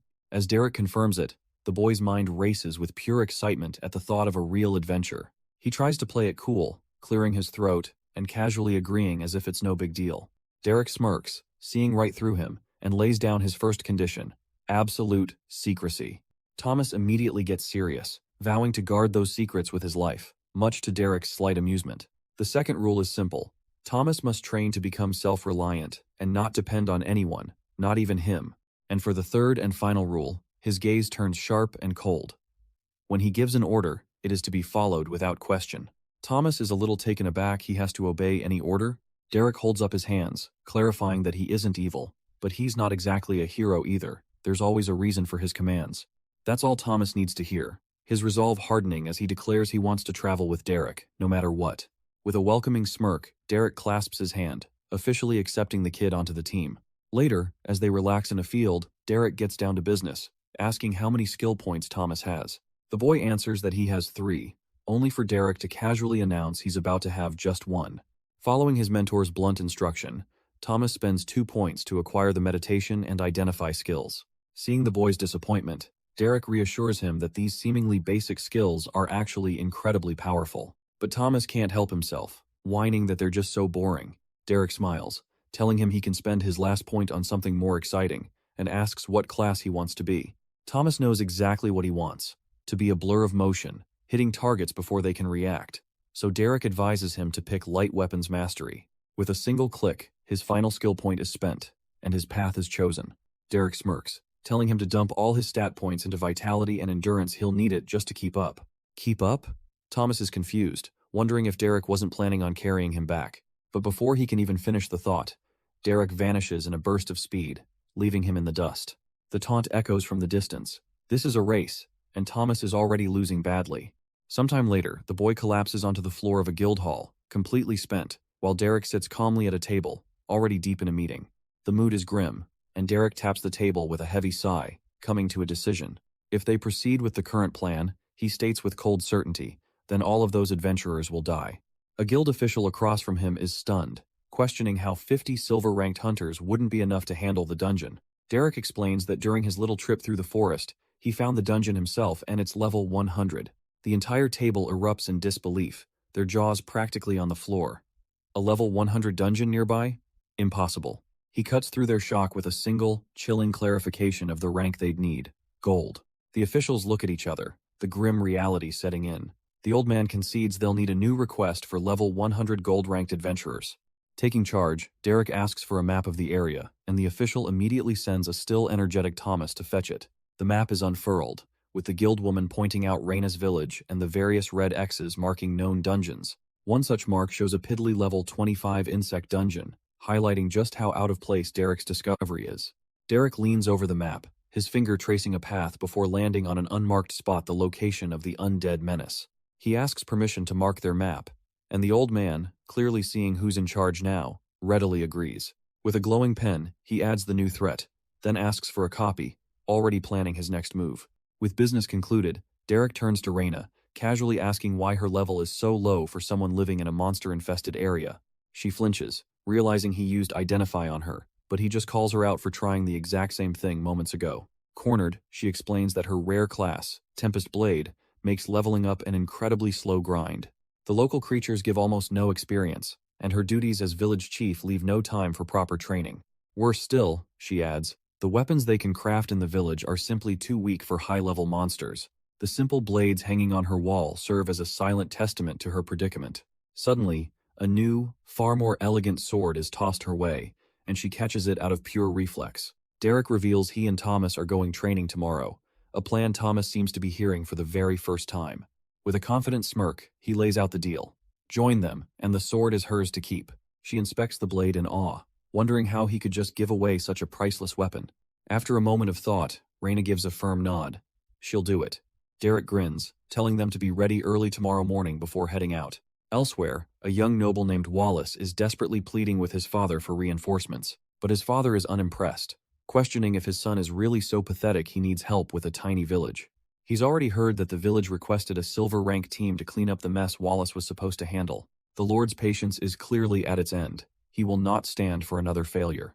Wallace tries to protest, stepping forward to argue his case, but his father slams his hand down, his voice booming as he simply orders his son to go. Seething in silent fury, Wallace can only clench his jaw in humiliation. With no other choice, he turns on his heel and marches out of the room. He storms out, muttering under his breath that if his father wants him to deal with it, he'll deal with it. Elsewhere, Reyna stands in a sunlit field, asking her training partner if he's absolutely sure about this. Derek stands shirtless across from her, challenging her to hit him with everything she's got. She's worried he isn't even wearing armor, but he just smiles, telling her to trust him. Besides, he'd much rather these old shorts get destroyed than yet another one of his shirts. Resigned to his insane confidence, she agrees, and her blade begins to glow with a powerful blue aura. She still decides to hold back just a bit, not wanting to seriously injure him, then unleashes a slash. The wave of pure energy flies right at Derek, who stands there with open arms, ready to take it. It screams past his face, not even ruffling his hair as he watches it pass without a flinch. Thomas, watching from the sidelines, is absolutely horrified, already regretting his decision to travel with them. The wave of energy splashes harmlessly against Derek's bare skin, not even leaving a mark. Reyna is in utter disbelief, thinking he's a monster, while Thomas is just completely starstruck by his power. Derek just pats a wisp of steam from his chest, casually telling her that wasn't bad, but she needs to stop holding back. A fire ignites in her eyes, her expression hardening with deadly resolve. She promises him that this time, she absolutely won't. 10 minutes later, she's completely spent, collapsed on the ground and out of mana. He tells her to meditate and recover, because this training session is far from over. With her occupied, he turns and calls out to his next student, Tommy. The boy nervously answers as Derek tells him to pick any weapon he wants from the pile on the ground, because for his training, he has to try and kill him, a command that sends a jolt of pure terror through the kid. Derek lets out an exasperated sigh, reminding the boy he just took 30 wind blades to the chest. He asks if Tommy really thinks his puny strength could possibly hurt him, but Tommy, accepting his grim task, simply grabs a dagger and leaps forward. He lets out a desperate cry, charging with all the killing intent he can muster. His lunge is clumsy and slow, and Derek casually sidesteps the attack with ease. The blade slices through empty air, not even coming close to its intended target. A moment of stunned silence hangs between them as Tommy's failed attack leaves him wide open. Derek dryly points out that he missed a completely stationary target, and the boy stammers an apology, but his teacher cuts him off, telling him not to be sorry, but to be better. A new fire ignites in Tommy's eyes as he vows to never miss again, preparing another strike. Derek groans, pinching the bridge of his nose. This isn't working. He decides they need to try a different weapon, but Thomas whines that he wants to use daggers. Cutting off the complaints, Derek reminds the boy of their deal. Hes to do as Hes told, and now he's trying a spear. And just like that, the next several days blurred into a rigorous training montage. He'd spar tirelessly with Reyna, her wind blades honing his magic resistance with every gust and slash. As for Thomas, well, his struggle with daggers was becoming a serious problem. A very serious problem, leaving Derek to shield his eyes from the sheer display of incompetence. But strangely, when he switched to a sword or a spear, the boy showed impressive, almost natural talent. Between training, Derek would hunt in the forest, bringing back beasts for Thomas to kill for experience, and hides for Brandy to practice with. By nightfall, they'd return to the village, sharing a warm meal and laughter with the others. It's here Branda's father pulls him aside, gently suggesting he take it easy on the stubborn kid his father, after all, used daggers too. Thomas boasts to Brandy about how good he's getting, practically begging her to come watch him train. But Brandy's father knows the truth. The boy just wants to be like the dad he lost. Finally, after all their hard work, the day has come. Thomas has reached level 10, and it's time to choose a class. Derek gives him one last piece of advice. Be smart. Don't just pick what's cool, and ask for help if he needs it. With a confident grin, Thomas agrees, but you can already tell his mind is made up. He sits down, opening the system window as Derek watches from a distance. Derek silently hopes the kid gets some good options. He's worked hard and deserves a real chance. But Thomas doesn't hesitate for a second. He taps the screen, locking in his choice almost instantly. A burst of energy erupts around him, leaving Derek stunned. He didn't even ask a single question. And with a flick of his wrist, Thomas summons his new weapon. He catches it with a smug grin, boasting that he didn't need any help because he already had the perfect option in mind. Derek's eyes narrow as the horrible realization dawns on him. The boy leaps into the air, proudly announcing he's chosen the rogue class, the same one his father had. All that excitement vanishes when Derek asks if he saw any rare or growth-type classes, and the dagger slips from his grasp. Thomas sheepishly admits that, well, there were some rarer options available, but he was just so caught up in remembering how cool his dad was with his daggers. Derek's patience evaporates. He coldly reminds Thomas that his dad is dead, and frankly, he's useless with a blade. The brutal honesty shatters the boy's confidence, and Derek sighs, realizing he forgot he was dealing with a child. Terrified of being abandoned, Thomas clings to his leg, begging to be taken along so he can become strong enough to protect others. Derek presses the point, questioning how he can trust Thomas with any secrets when the boy won't even listen. Crying, Thomas continues to plead, absolutely terrified of being abandoned. He shouts out a desperate vow, swearing on the great system itself to protect Derek's secrets. In that instant, a system notification appears, engraving his oath with a binding, life-altering penalty. Derek's eyes widen in surprise. This is far harsher than any contract skill he's ever seen. He asks the boy if he truly understands what he's just done, and Thomas simply confirms his desire to follow him. With a resigned sigh, Derek finally agrees, but warns him this is his one and only strike. He tells Thomas to get up and pack, as they're heading to a dungeon in the morning to test his oath. Far away, a grand carriage makes its way towards a towering, sun-drenched city. Inside, a group of relaxed, high-level adventurers travels in style, completely oblivious to the path our duo is now on. One of the women voices her disgust, wondering if they really have to go back to that pigsty of a village. Her companion chimes in, grumbling that he just managed to get the foul smell out of his hair. A third adventurer sighs, hoping for a better welcoming party this time, since they didn't get one before. Their fourth member just sweats nervously, clearly tired of all their entitled whining. Suddenly, their leader, Wallace, has had enough, slamming the table and demanding silence. He tells them to stop complaining for once. This whole annoying ordeal will be over in just a few days. Meanwhile, back with our duo, a swirling green portal to a dungeon hums to life in an open field. Derek calculates they can probably run this level 25 dungeon twice before he becomes too high level for it. He figures that should be enough to give Thomas a good chunk of experience to start with. But the boy is still completely lost, looking up at his new mentor and asking why they're even here. Derek just gives him a confident smirk, reminding him they're here to clear the dungeon. Thomas is still lost, pointing out it's level 25, and asking how Derek can possibly enter. With a knowing look, Derek brings up those secrets he mentioned, saying it's time to see the first one. An orb of swirling green energy materializes between his hands, humming with power. A system window pops up, revealing the impossible. Derek Hunt, level 18, is listed as a participant. Thomas' mind breaks for a second. Level 18? That's not supposed to be possible. But the shock quickly morphs into a dawning realization of what this truly means. He pumps his fists, ecstatic that they can now farm all the low-level dungeons with ease. Derek cuts him off with a wicked grin, asking who said anything about him fighting. Then he shoves the panicked boy forward, declaring it's time for some real training, as the dungeon portal sucks them in. They land not in a dank cavern, but somewhere far more unexpected. The air shifts from stale stone to a vibrant, chirping jungle. Derek stands there, completely unfazed, asking the kid if he's ready. But Thomas is already panicking, grabbing his mentor's arm and questioning the whole plan. Derek just scoffs, reminding him of the high-level daggers he was given. Not to mention the custom armor Brandy made, which should stop almost anything in here.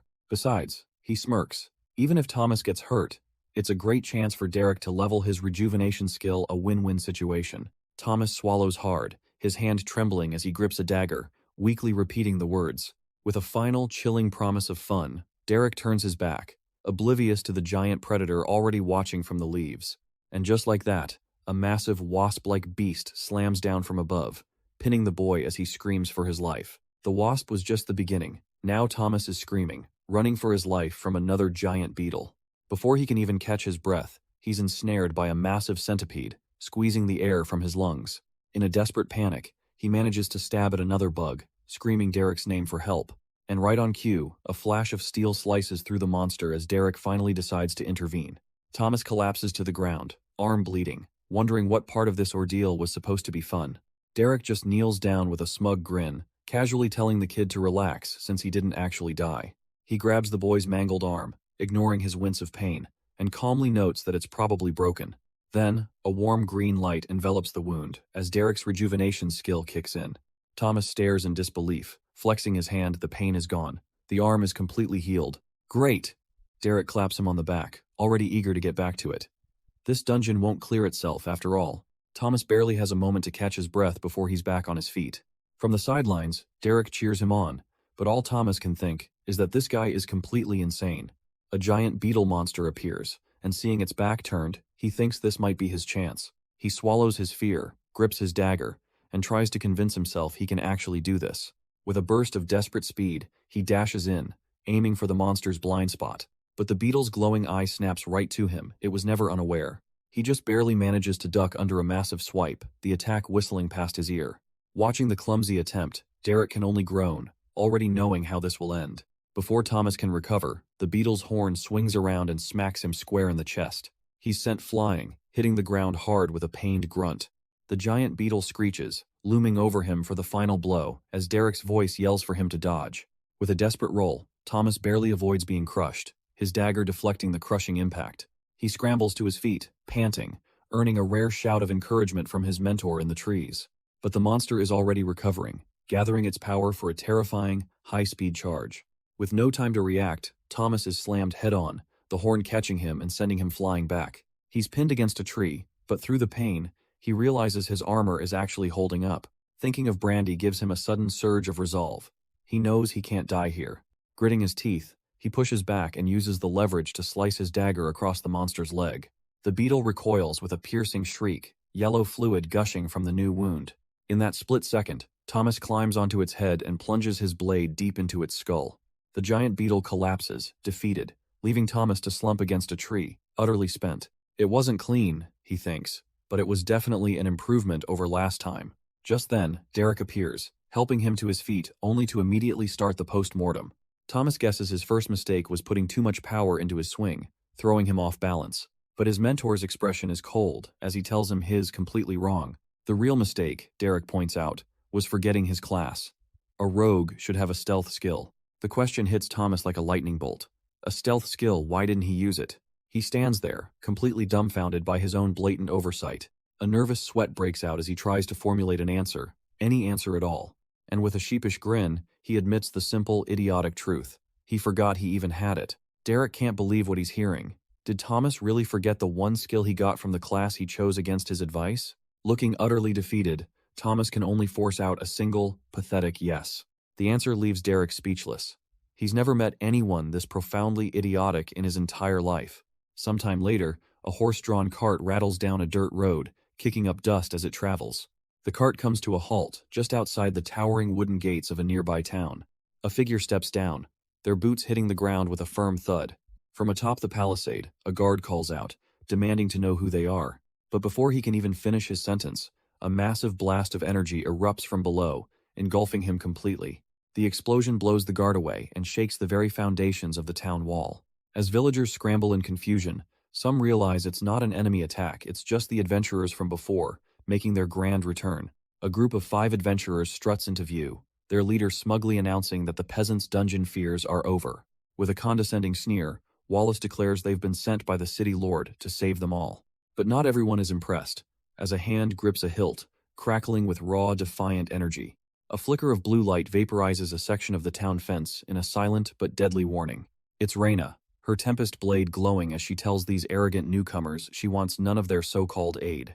Wreathed in power, she orders the guild known as Gracefall to leave her town immediately. Wallace just grins, utterly amused by this little display of defiance, clearly not intimidated in the slightest. Meanwhile, deep inside a level 25 insect dungeon, a monstrous level 18 spider ant screeches. Thomas narrowly dodges a lethal swipe, his movements sharp and practiced after days of fighting. His eyes burn with focus. As he reflects on his progress, he's already managed to hit level 17. He declares he can handle a stupid bug, rushing forward with a confident roar. With a powerful leap, he plunges his dagger deep into the monster's head. A triumphant grin spreads across his face. Yes, he did it. A perfect kill. But as the creature collapses, a sudden warning cry makes him freeze in confusion. He's told not to get distracted as another spider ant charges from the foliage. Panic strikes as he realizes his dagger is hopelessly stuck in the first monster's skull. Completely disarmed, he can only cry for help as the new threat bears down on him. But before it can strike, a brilliant slash of energy cleaves the monster in two. Thomas is knocked to the ground, shaken and frustrated that things were going so well. He stares at his embedded dagger, realizing a simple rookie mistake nearly cost him his life. Thomas spirals into self-doubt, convinced he's not cut out for this class at all. But Derek effortlessly retrieves the dagger, once again proving he knows best, as always. He tells Thomas to stop moping, healing him and reminding him how far he's come. With a confident smirk, Derek declares that the training is over. He thinks Thomas is ready. They've cleared out everything else, all that's left is the boss, hidden behind a storm of lightning. Derek gives him one last reminder of the plan. Use stealth, aim for the head, and don't screw it up. With a gesture, he parts the crackling energy, the huge doors groaning open. But before they can even step inside, a blur of motion zips right past them. Derek's instincts fire, and he throws up a hand to block a lightning-fast attack aimed at Thomas. A shadowy mantis-like creature reveals itself, and all of Thomas's newfound courage evaporates. Seeing Thomas hesitate, Derek's eyes harden. The plan just changed. He'll handle the risk, rocketing forward in a blur of blue energy. In a flash, he's on the mantis, grabbing it before it can even react. The creature's scythe-like arm swings, but Derek effortlessly parries the blow. With overwhelming force, he slams the monster straight into the ground. Pinning it with his foot, he yells for Thomas, telling him the rest is all his. Thomas swallows his fear, giving a sharp, determined nod. Gripping his dagger, he surges forward to seize the opportunity. He plunges the blade deep into a weak spot in the mantis's neck.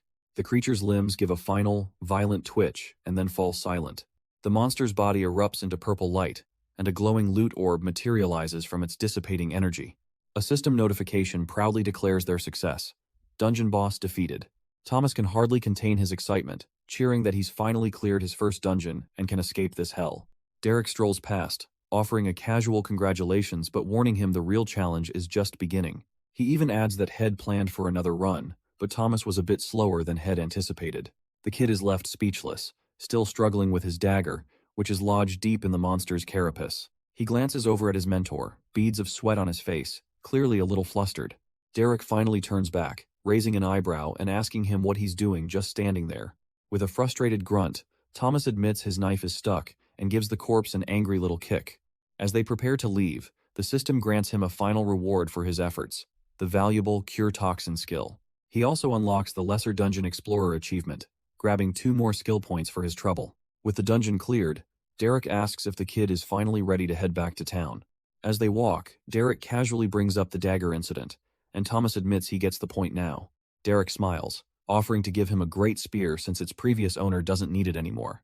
But as they get closer to home, that relaxed expression completely vanishes from his face. He looks toward the town gate, his instincts screaming that something is wrong. It's totally unguarded.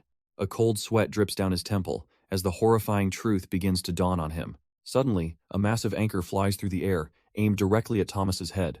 Derek is already in motion, his spear crackling with energy as he screams the names of his friends. He finds one of them immediately, a woman with red hair, lying battered and unconscious on the ground. A system window confirms the worst. She's in critical condition, with only 13 minutes left. Thomas finally catches up, shouting Derek's name, demanding to know what happened. As he gets closer, he recognizes the victim as Brandy, but Derek is already there, a green aura of healing pouring from his hand. He reassures the boy that they'll be fine, then gently tells him to stay put. Thomas is trembling, tears welling in his eyes as he asks where Derek is going. With a cold fire in his eyes and void energy crackling around him, Derek vows to find the one responsible for this. And it seems we don't have to look far, as another of Derek's friends, Raina, is on her knees, impaled by a sword. The culprit, a smug noble named Wallace, stands before her, mocking her refusal to tell him something. He declares that by the authority of his house, for the crime of disobedience, he sentences her to death. One of his knights raises a greatsword, ready to carry out the brutal execution on the spot. But the executioner's sword is stopped cold by a spear of pure void energy, much to Wallace's shock. A voice echoes a grim promise as Raina, bleeding but alive, looks on. And there he is, Derek, radiating pure killing intent, here to deliver on his word. Wallace's smug facade instantly crumbles as he frantically orders his guards to kill him now. Unfazed, Derek watches as the knights begin to close in, their numbers meaning nothing to him. One of them, a female knight, foolishly charges forward, screaming for his death. But with a single, contemptuous swing of his spear, Derek slices right through her. Her body thuds to the ground before she could even register the attack. Wallace stares, his eyes glowing with disbelief and absolute fury.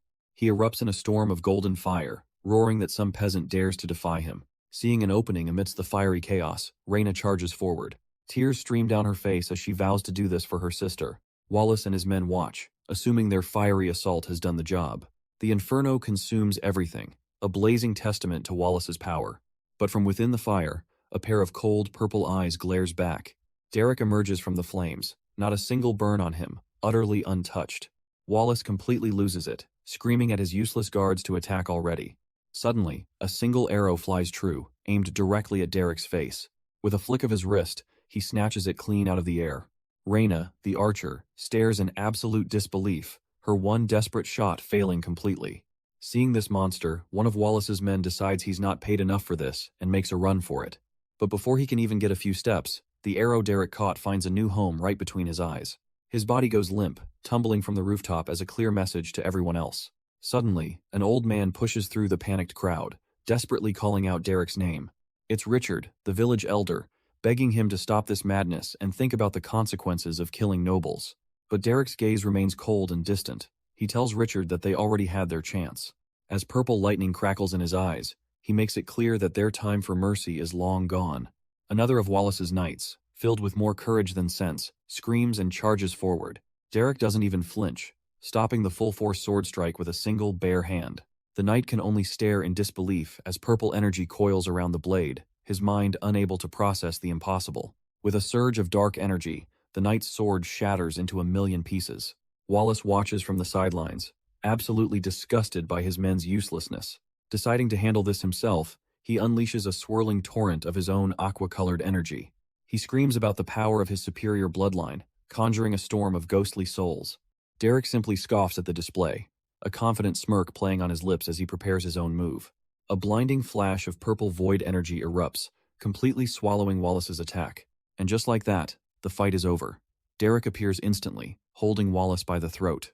The noble's arrogance vanishes in a second, replaced by desperate pleas for his life. Derek looks down at him with cold eyes, agreeing that Wallace will never see him again. And with a sickening crunch, he tightens his grip, ready to end this pathetic display for good. Wallace can barely choke out a single word, begging for his life as the pressure intensifies.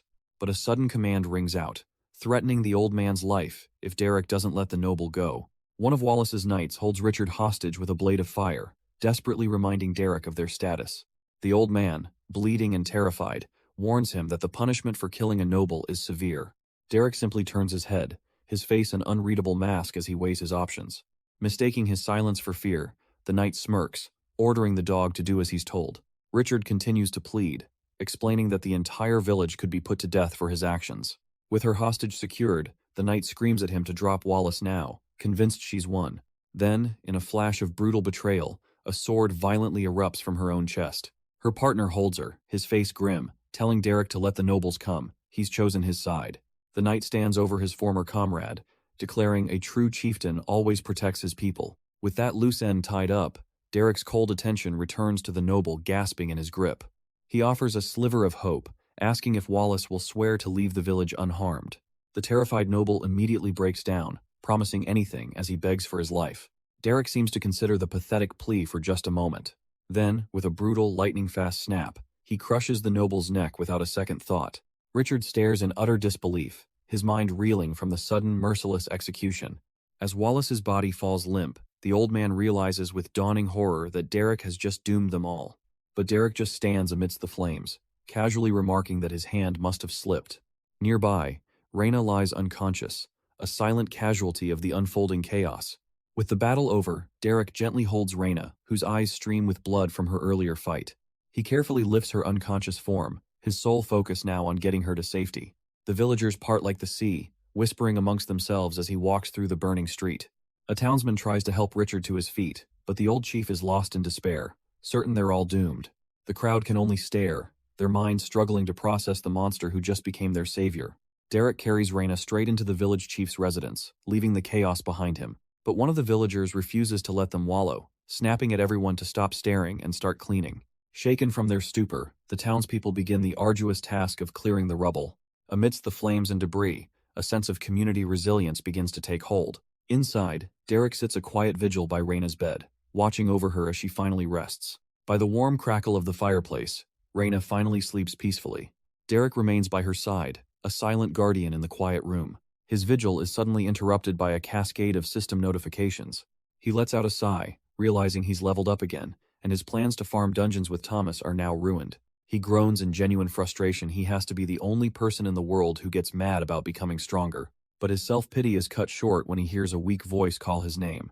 Reyna's eyes flutter open, her first desperate question being about the village. Derek calmly places a hand on her shoulder, assuring her that everyone is safe. Overcome with relief, she whispers a thank you before her strength gives out. He just shrugs it off, telling her not to worry since the monsters all just spontaneously died. A likely story. Reyna suddenly grabs his arm, her voice trembling with sheer panic. She reminds him those weren't just bandits he killed, they were nobles, and now the entire village is in danger. But Derek calmly pulls her hand away, his gaze steady and unwavering. He tells her not to worry, they just have to make sure no one talks, and he already has an idea. Just then, the village elder, Leon, leads the other survivors into the room for a private meeting. He reports that the nobles' corpses are hidden, and their staff were forced to swear an unbreakable system oath of silence. Derek gives a slight nod of approval, thanking Leon and planning to use his storage bracelet to make the evidence disappear forever. But Leon slumps into a chair, the weight of their situation crushing him. He confesses his regret, wishing Derek had just let the noble live and avoided this catastrophe. Derek simply looks at the villagers, telling them not to worry. He has a plan, but he can't do it alone. He looks at the small group of survivors, telling them he'll need the help of everyone in this room. But then he corrects himself with a cold resolve. No, he'll need the help of the entire village. Derek turns to Richard, asking for his best guess on how long they have until the nobles or the guild come sniffing around. Richard's answer isn't comforting. Anywhere from a few days to a few weeks. They'll just have to pray for the latter. With the clock ticking, Derek's plan goes into motion, starting with a village-wide meeting to get everyone on the same page. The guildwoman takes the lead, declaring their official story. The nobles arrived, got the map from Richard, and left. That's it. She hammers the point home they were barely here at all. A fleeting visit, nothing more. Back in private, Derek tells Richard he'll have to part with his map to make the lie convincing, a small price to pay for their lives. Next, he turns to the inner circle, his expression hardening. He's going to need oaths from every single one of them. The bearded villager balks at this, questioning why they'd need a binding oath from the great system. Derek clarifies it's the same oath of secrecy Thomas took, and his young companion nods in agreement. But the villager holds his ground, respectfully refusing. He trusts Derek, but he's seen firsthand what these oaths can do. Leon, the village elder, speaks up as well, admitting he'd also prefer not to swear such a binding vow. From her sickbed, Raina cuts through the debate, asking if he can truly keep the village safe if she agrees.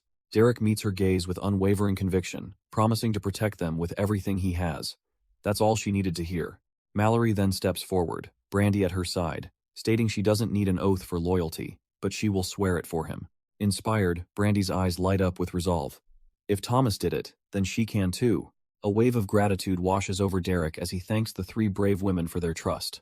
He then turns to Leon and Richard, acknowledging their decision and allowing them to stay regardless. A flash of light confirms it. Raina, Brandy, and Mallory are now bound to the great system by an oath that will only end with death. Propped up in bed, Raina gets straight to the point, asking Derek what the plan is. A sly grin spreads across his face. He was waiting for someone to ask. He begins to spin the official tale, how Richard graciously provided a map to the noble Wallace.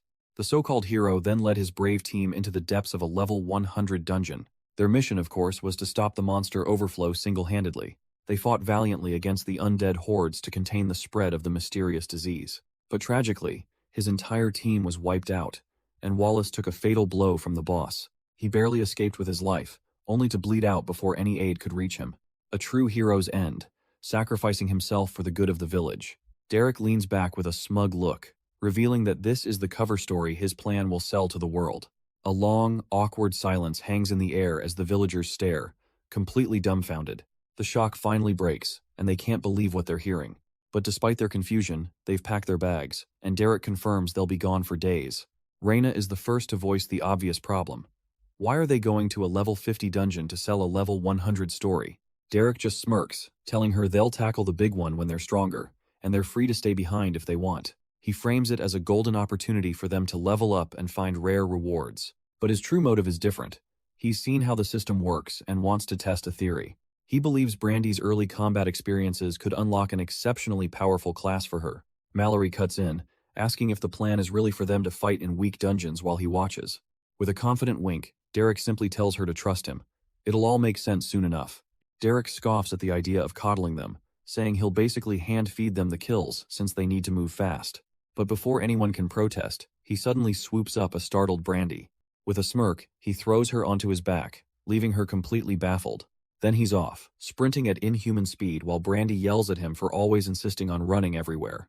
The rest of the party is left in the dust, desperately trying to keep up as he blazes a trail through the countryside.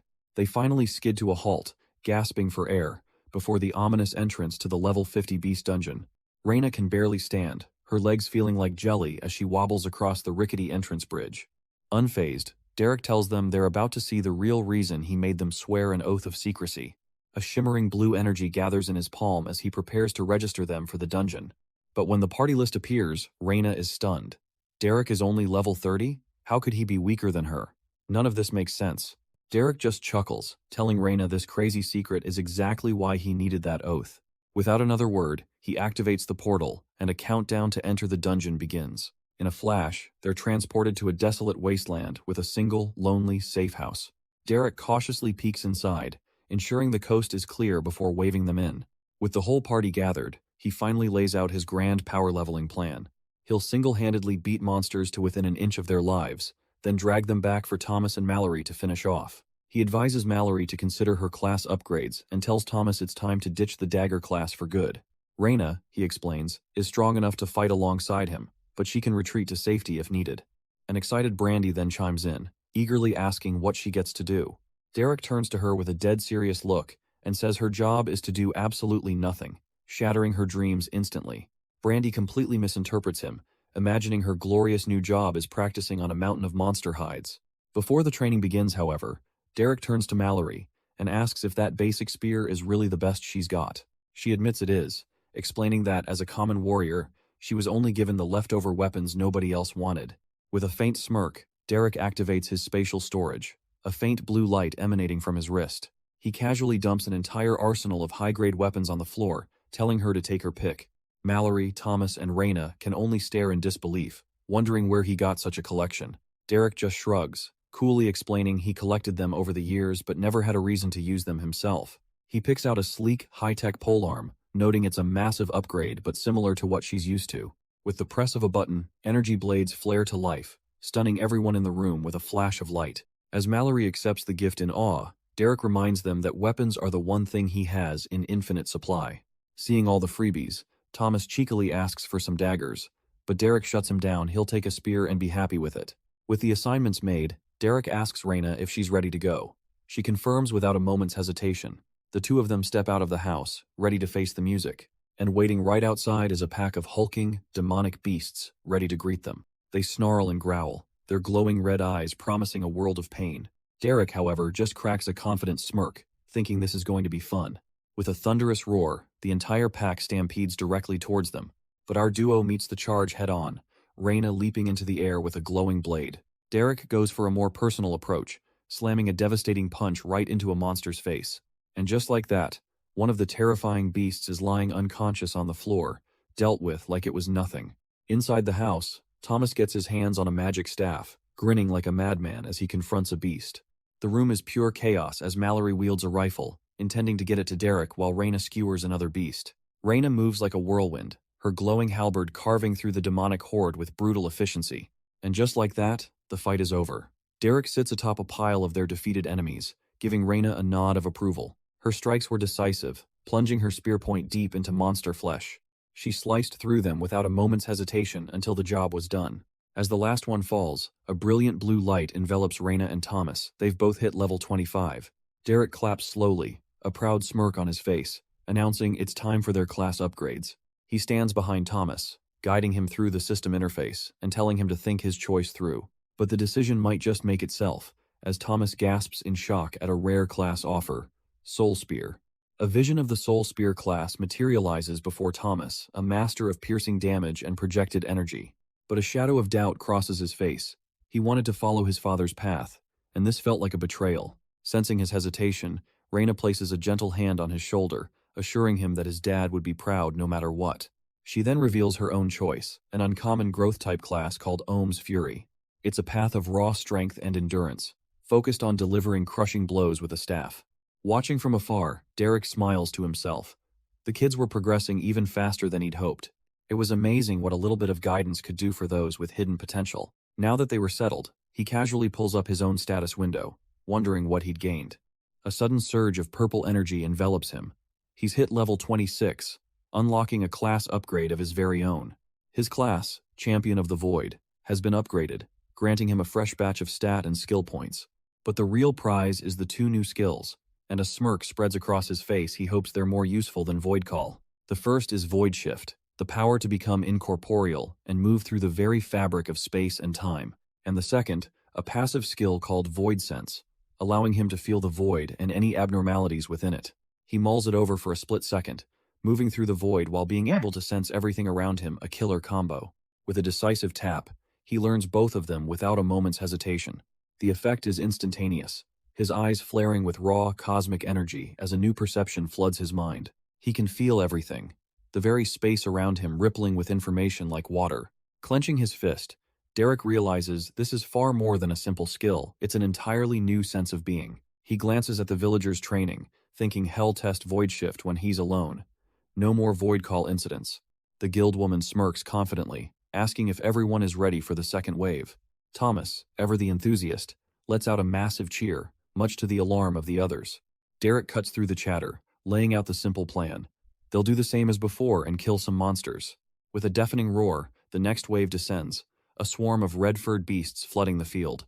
But Derek moves like water, a fluid blur weaving between snapping jaws and sharp claws. He launches himself off a tree just as the guildwoman's blade slices clean through the trunk.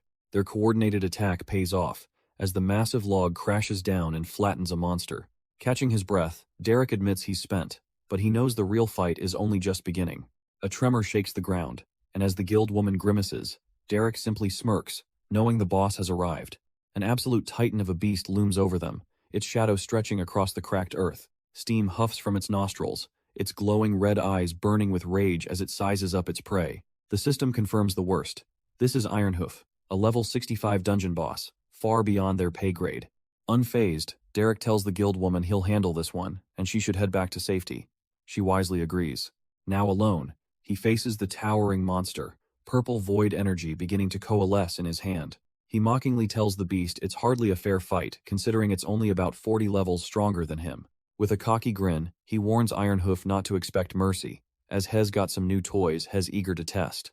The beast roars in fury, swinging its massive axe in a devastating arc to crush the insolent human. The axe smashes into the ground, but Derek is already gone, easily evading the clumsy attack. With a confident smirk, he decides to test a new ability, activating his void shift. Suddenly, an explosion of purple energy ripples outwards, and the entire world grinds to a halt. He looks around in disbelief, grabbing a piece of floating debris. Did his skill just freeze time? Turning to the boss, he sarcastically checks if the big guy is all right, stuck mid-swing. Oh yeah, he's frozen solid, a perfect statue of impotent rage. But that's not all. Dozens of strange, swirling portals now hang suspended in the air. Overcome with curiosity, he reaches out to touch one, trying to figure out what they are. Then a hand pops right out of the portal and pokes him on the head, leaving him utterly baffled. Another arm, his own arm, whips out from a different portal and sends him stumbling. He stops, a moment of confusion turning into dawning comprehension. This is incredible. He realizes he can reach through these portals, creating a loop in space. He even gives himself a little scratch on the head, amused that this crazy power will take some getting used to. But his little experiment is cut short by a glaring system warning. His mana is almost gone. With no time to waste, he deactivates Void Shift, and the world snaps back to normal speed. Not a moment too soon, as the spot where he was standing is annihilated in a massive explosion.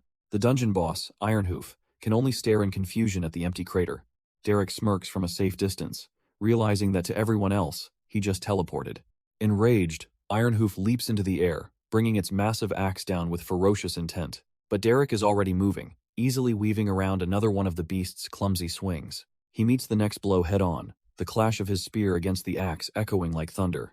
A green aura flares to life around him as he tells the boss to slow down. This fight isn't over yet. He activates meditation, instantly beginning to recover his nearly depleted mana reserves. Now, fully recharged, he smirks at the fuming monster, ready for another round. With a flicker of purple energy, he reactivates Void Shift, blinking past the boss's attack. Ironhoof can only snort in frustration as Derek calmly prepares to go again.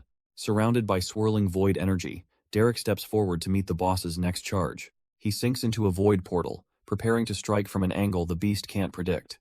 The strategy is simple, almost insulting. Hit it again, and again, a relentless cycle of teleporting slashes. He becomes a storm of purple energy, dozens of afterimages striking all at once. Their final, desperate clash sends a shockwave tearing through the boss room. Ironhoof can only snarl in pure rage, unable to land a single hit on this pest. Derek, however, remains completely focused, seeing the opening he's been waiting for. He soars through the air, spear aimed true for the final, decisive strike. With a heavy crash, the boss falls, and the system chimes in. Level up, dungeon complete. He's finally getting the hang of this. As the system announces his victory, a reward materializes. A scroll of restoration. But for all his effort, Derek can't help but feel a little underwhelmed. That's it? His thoughts drift back to a painful memory. Mallory, Brandy's mother, weeping as she received a scroll of resurrection, an item that could have saved her husband, Travis, if only she'd gotten it just a little sooner. Damn. Derek realizes with a grim certainty that this system truly enjoys its cruel little jokes. He recalls the other villagers showing their rewards. One got a skill, another the same restoration scroll he did, complaining it wasn't cool enough. Then he remembers Brandy, who received something truly unique, a contract scroll to bind a beast. His eyes widen as a thought sparks in his mind. Bind a beast? He's not seriously considering that, is he? His mind flashes to that fluffy, homicidal, uncontrollably powerful horned rabbit. Oh, he is. He is absolutely considering it. Snapping back to reality, Derek puts on his most charming smile and awkwardly approaches Brandy, asking if he could please have her scroll. To his surprise, Brandy is more than happy to help, eagerly holding out the scroll. Raina steps in, telling Derek not to be embarrassed. After all he's done, they all want to give back. He just laughs it off, admitting he's not really used to this kind of kindness. Raina pats his shoulder, telling him to get used to it because that's how friends work, before rallying everyone for the next dungeon. As they cross a rickety bridge, Thomas is already begging for a break. But Derek isn't having any of it. With a system countdown, the party is teleported into their next destination, a blistering level 50 fire dungeon. The cavern is a hellscape of molten rock, swarming with fiery, crab-like monsters guarding a massive door. Derek glances at Raina, a confident smirk playing on his lips. The plan is simple. She leads the way. Raina's gaze sharpens as she focuses her energy, ready to carve a path forward. At the same time, Derek activates Void Shift, the skill leveling up as he crashes into the fray and instantly gains a level himself. Raina moves like a storm, her blade unleashing arcs of pure energy. With a single whoosh, she slices through the horde, leveling up her wind blade skill. Another monster falls, and she gets yet another level up. This is barely a warm-up for her. Thomas is right there with her, his spear a blur of motion as he levels up twice in quick succession. Their pace is relentless, and soon they're in a new zone, the level 45 feathered dungeon. Derek, in his usual bizarre fashion, rides one of the bird monsters before crashing them all, leveling his meditation. While Thomas levels his soul spear, their new red-haired companion eagerly gathers the spoils. Then it's on to the next, a level 55 underwater dungeon, where the cheerful mood instantly vanishes. A truly massive abyssal shark emerges from the darkness, its jaws gaping wide right in front of Derek. Raina can only watch in frozen terror, her scream caught in her throat as the beast chomps down. But her terror turns to shock, as the massive shark suddenly starts to gag and sweat. With a triumphant laugh, Derek blasts his way out from the inside, leveling up his skills in the explosion of void energy. Their next stop is a level 50 flower dungeon, a deceptively peaceful landscape of purple blossoms. Their red-haired companion is confused by the lack of enemies, but the creeping dark vines tell a different story. Suddenly, the ground rumbles, and massive, thorny flower beasts erupt from the earth to greet them. 3 days later, the entire party is still on their dungeon-clearing marathon, trekking up a mountainside. The red-haired plucker is amazed. Despite the constant fighting, she feels more energized than ever. Derek just gives her a knowing smirk, welcoming her to the world of high stats and meditation. And speaking of stats, he realizes he's accumulated a ridiculous number of points to allocate. He pulls up his status window to find an absurd 618 unspent points waiting for him. This almost feels like cheating. A wicked thought crosses Derek's mind. If he got a skill for hitting 500 vitality, what if he does it again? He giggles at the thought of becoming a perfectly balanced god of stats, then dumps all 618 points, hitting 500 inches both strength and dexterity. Feeling the raw power course through him, he gives his bicep a quick flex. Now that's what he's talking about. The system rewards him with 2 new offensive skills, and he eagerly pulls up the list of options. First up is Glass Cannon, which he immediately dismisses. Sacrificing his precious tankiness is a hard no. Rapid movement is next, but with his Void Shift ability, a simple speed boost feels utterly obsolete. Whirlwind seems like a decent area of effect attack, a spinning blade of death. That leaves him with 3 viable options: Sweeping, Slash, Whirlwind, and Multi-Strike. He strokes his chin, considering his choices, but the answer already feels obvious. It has to be Sweeping Slash. He remembers a similar skill from his past life. This new one will likely merge with it, and since it's also an AoE, picking Whirlwind would just be redundant. And just like that, Sweeping Slash and Multi-Strike are his. With a smug grin, he confirms his choices. The system instantly processes his command, but then it finds something extra, a dormant skill, just as he predicted. As the skills successfully merge, he barely flinches at the sensation, telling the others to hold on a second. The sudden announcement catches one of the women completely off guard, her expression turning to confusion. A spear of pure energy materializes in his hand, crackling with a brilliant blue light. He smirks, feeling the power surge through him. He's got a brand new toy, and he needs to test it. Stepping forward, he warns the villagers to give him some space, planting himself in a wide-open area. Lightning dances across the weapon as he grips it tightly, pouring his mana into the shaft. With a ferocious roar, he channels all that power into a single devastating move. Sweeping Slash. A massive arc of blue energy erupts from his spear, carving a path of utter destruction across the landscape. The ground itself rumbles as the energy tears a massive trench into the earth. All the villagers can do is stare, their faces a mix of pure shock and disbelief. When the dust finally settles, the sheer scale of the destruction is laid bare. A satisfied smirk crosses Derek's face. "Oh yeah, that'll do." He declares they're now ready for the undying dungeon. Meanwhile, in a lavish dining hall, a powerful noble dines alone, the air thick with tension. He eats slowly, deliberately, a cold and calculating aura surrounding him. Breaking the silence, he finally asks if there has been any word from his son. A nervous servant appears, reporting that Wallace's last message came when he was just an hour from the village. The noble's face remains a mask of calm, but he stabs his fork down with barely contained fury. His eyes narrow with a dangerous glint as he calls for his subordinate, a knight named Bronson. Clad in full plate armor, Bronson steps forward, awaiting his command. The noble's voice is practically a snarl as he gives one simple, chilling order: "Find my son." Elsewhere, a maelstrom of dark energy marks the entrance to the level 100 Undying Dungeon. Derek and his party arrive, and he immediately senses the difference. This place radiates pure danger. He confirms that this dungeon is far too risky for them. He'll be taking it on alone. His companions understand, and with a final check, they prepare to enter the dungeon's safe zone. The system countdown begins, pulling them into the instance with a blinding flash of light. They materialize inside a vast ancient stone hall, the air thick with the dust of ages. Derek turns to them with a grave expression, forbidding anyone from opening the main door. The monsters on the other side, he warns, would obliterate them in an instant as the stone gate grinds shut. With his party safe, Derek steps into the heart of the dungeon, a vast, moonlit necropolis.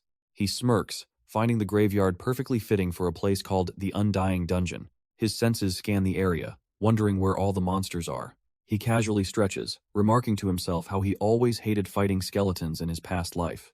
As if summoned by his words, the ground erupts with rattling. Level 100 skeleton warriors. At the same time, the sky darkens with a screeching swarm of level 98 vampire bats. Derek just sighs, realizing this dangerous dungeon is just going to be a massive level-up farm for him. The first skeleton charges, bringing its huge sword down in a powerful overhead strike. He effortlessly weaves under the blow, the attack completely missing its mark. But the blade's edge catches his arm on the backswing, and to his shock, it actually draws blood. Annoyed at being scratched, Derek retaliates with a crushing stomp that shatters the skeleton to pieces. He cracks his knuckles, admitting to himself that level 100 monsters do have a little bit of bite. Alright, playtime's over. He lets the lightning crackle in his palm, deciding to get serious. With a single sweeping strike, a massive arc of blue energy tears through the skeletal horde. Bones fly as his attack effortlessly slices them in half, clearing a path in an instant. He closes the distance, driving his bare fist straight through another skeleton's ribcage. The void energy detonates from within, completely obliterating the monster and rewarding him with a level up. He casually rips out the spine of his next victim, holding it like some kind of grotesque trophy. But it's not a trophy, it's a weapon, which he begins to spin like a terrifying flail. The impromptu weapon unleashes bolts of darkness, sniping the vampire bats right out of the sky. A lone vampire bat dives in, trying its luck against the storm of bone and void energy. It gets casually swatted out of the air, and another easy level up pops onto his screen. But his victory lap is cut short as a sudden danger sense screams a warning they're coming from below. The ground explodes as skeletal warriors claw their way out, thrusting their blades up to impale him. The attack looks deadly, but every single weapon freezes just inches from his skin. He lands softly, having paralyzed the entire ambush with a pulse of his power. He grabs a spear, thinking this dungeon isn't so bad, it's just an overflow, nothing he can't handle. But that confident smirk quickly fades as a strange groaning sound fills the air. He stares in utter disbelief as the shattered skeletons begin pulling their bones back together. The entire graveyard of fallen enemies starts to reassemble, rattling back to their feet for round 2. Then, a sudden realization hits Derek. Wait a minute. The skeleton he killed with void channeling it isn't regenerating. A wicked grin spreads across his face as purple energy erupts around him. Perfect. He leaps into the air, soaring over the heads of the mindless undead. Gathering his power, he prepares to slam his spear down with overwhelming force. The ground explodes in a cataclysmic blast of pure void energy. Experience points flood his system as he levels up again, and again, and again. He stands in the aftermath, the skeletons now just smoldering piles of bone, and tells them to stay dead. Cracking his neck with a smirk, he declares himself ready for round 2. But at that very moment, the entire dungeon begins to rumble violently around him. The stone floor begins to crack and give way under the immense pressure. From the fissures, a sickly green energy erupts, and new undead claw their way out. The leader, a level 112 acidic ghoul, lets out a horrifying shriek. But Derek just smirks, having wondered when the real boss would finally show up. He grips his spear, purple void energy crackling in his hand, ready for the main event. The new horde of ghouls charges across the broken graveyard toward him. Without even flinching, he unleashes a massive pillar of pure void energy. The raw power surges from him, a torrent of absolute destruction. His multi-strike skill flashes through the survivors, and he levels up once more. As the last ghoul disintegrates, the system announces he's reached level 50, offering a class upgrade. Derek can't help but be surprised. It feels like he just got his last upgrade. But before he can even look at his options, the dungeon boss starts to reform. The Lich looms behind him, but Derek is more interested in the system's offer of 2 new skills. He casually strolls past the reassembling monster, a smirk on his face. This system is definitely growing on him. Suddenly, a brilliant flash of green light slices the monster clean in 2. He lands, looking over the scene with growing irritation, wondering why nothing in this dungeon just stays dead. It's not just the boss. Every single corpse in the graveyard begins to stir and turn in unison. The sound of a deep bell tolls, and a spectral clock appears in the sky. And in that moment, Derek understands exactly what's happening. The clock's chime wasn't a warning, it was an announcement for the dungeon's true master. Perched atop the clock tower, a screaming, flaming lich reveals itself as the true boss. An eerie red energy surges through the graveyard, rattling the bones of every fallen monster. As the skeletons begin to piece themselves back together, Derek just thinks, nope, he's not dealing with this again, shattering one with a single void-infused punch. Kicking another skull into oblivion, he grumbles that he has to kill them twice for no extra experience. Done wasting time, he points his weapon directly at the true source of his irritation. He calls out to the Lich, figuring everyone watching is getting tired of waiting on him. The flaming boss doesn't respond with words, only a silent, burning command to kill. On cue, its resurrected skeletal knights charge forward with glowing green fury. But Derek is already a blur of purple energy, dashing straight through them to meet the master head-on. He unleashes a devastating multi-strike, a storm of void energy that rips through the skeletal ranks. His eyes burn with purple light as he channels the very essence of the void into his next attack. But the flaming lich is far from impressed, roaring back with a wave of hellfire. It claps its skeletal hands together, gathering a terrifying concentration of demonic energy. With a pulse of dark magic, the shattered bones begin to knit themselves back together, reforming under its malevolent command, stronger than they were before. From the remains, 3 elite skeletal guardians rise, wreathed in a sickly green and red aura. Derek's patience visibly snaps. Oh, hell no. He refuses to play this revival game again, surging forward with his void energy flaring. And with one clean slice, he carves the first of the Lich's new toys right in half. He doesn't stop with just one, unleashing a wave of void energy that rips the entire tower apart. He channels his raw lightning, the power crackling violently in his grasp. Then, standing amidst the ruins he created, the energy finally dissipates from his hand. A lonely bell tolls as the last stones fall, scattering the bones of the undead across the landscape. At his feet lies the defeated flaming lich, its skeletal hand still clutching a glowing golden lantern. The phylactery, the very source of its immortality, just lying there in the open. Derek just scoffs, bringing his boot down to crush the fragile artifact. What kind of idiot wears their soul vessel as a necklace? That's Liching 101.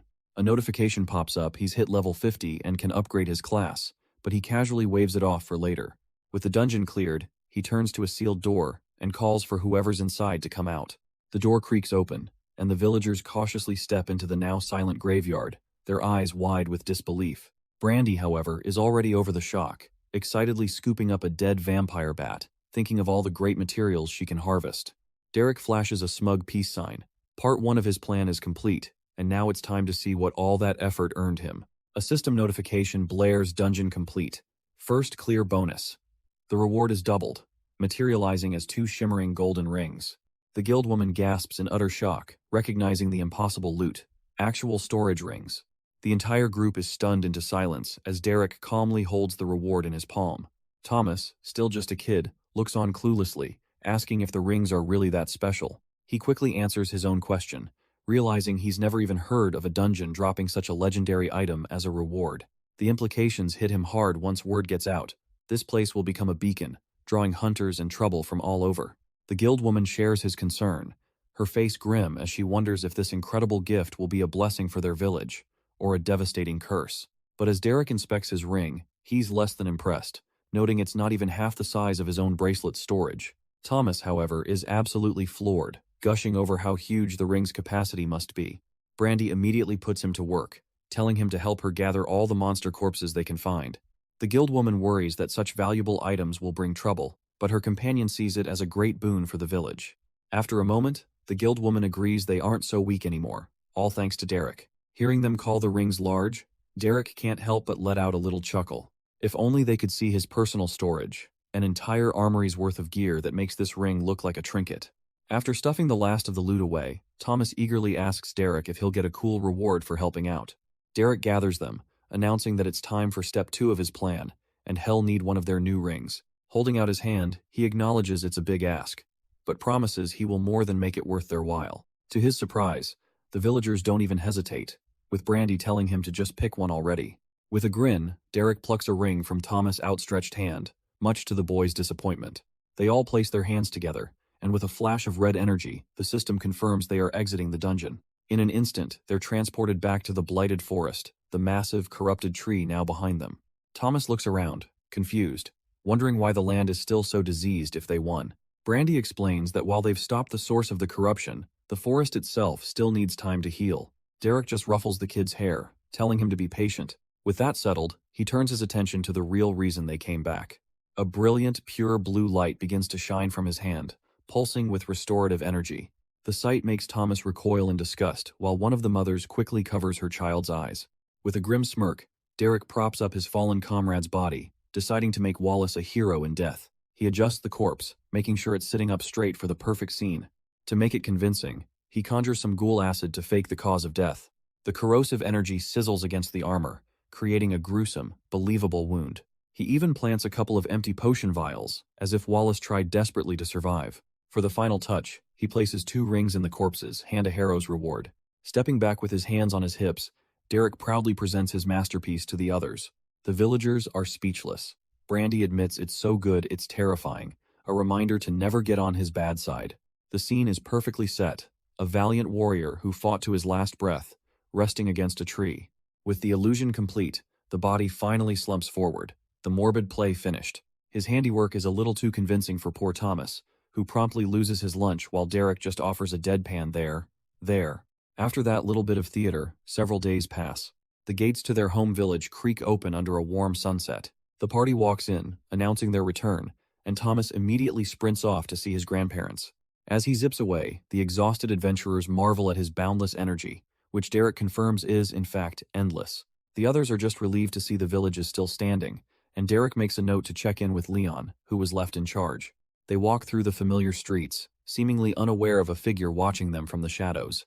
But before they can get far, the young redhead eagerly tugs on her companion's arm, asking if it's finally time. She reminds them she hit level 10 and was promised she could pick her class as soon as they got back. Derek watches her excitement with a knowing smirk. Getting her to this point was the entire reason for the trip. He thinks back on everything she's experienced to get to this point. The rare materials she's used, the demonic items she's crafted all before even hitting level 10. With a track record like that, he muses, there's no telling what insane options the system might offer her. While she stands absorbed in her class selection screen, Derek and the others wait patiently nearby. He watches with a slight smile, glad to see she's taking her time and being more serious than Thomas was. Deciding to check his own progress from the dungeon, he pulls up his status window, and a notification immediately stuns him. His class has upgraded again, now a legendary Legend of the Void. His first new skill, Absolute Nullify, is a total game changer, capable of absorbing any magic it touches. The second is Void Storage, a bit less exciting, he thinks, but more inventory space never hurts.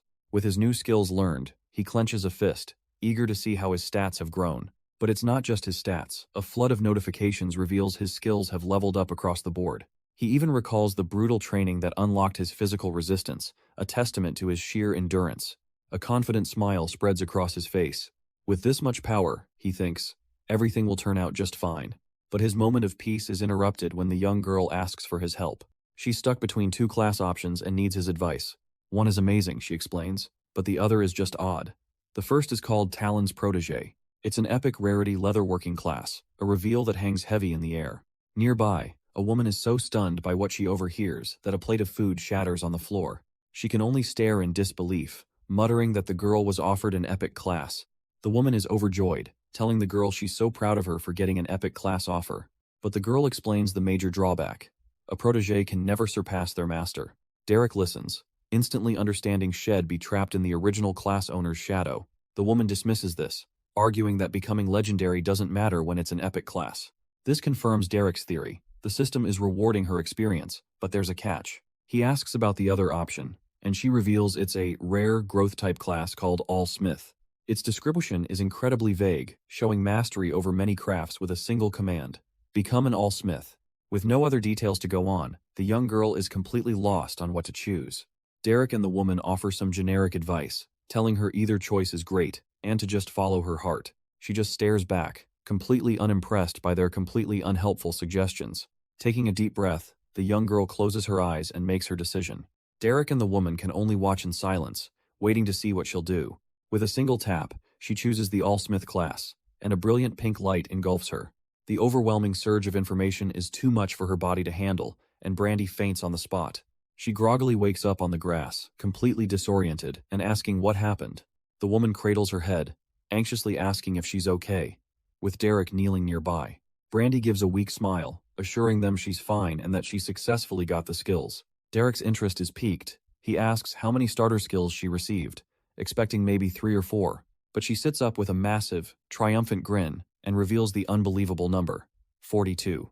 As she celebrates, an old farmer nearby suddenly finds himself in a state of sheer panic. The farmer loses his grip, scrambling away from his now enraged bull. But a heavily armored knight passes by, offering a casual greeting amidst the chaos. The newcomer cracks a confident smirk, completely unfazed by the situation. He looks toward the town, musing about his friend Wallace and the trouble he's likely in.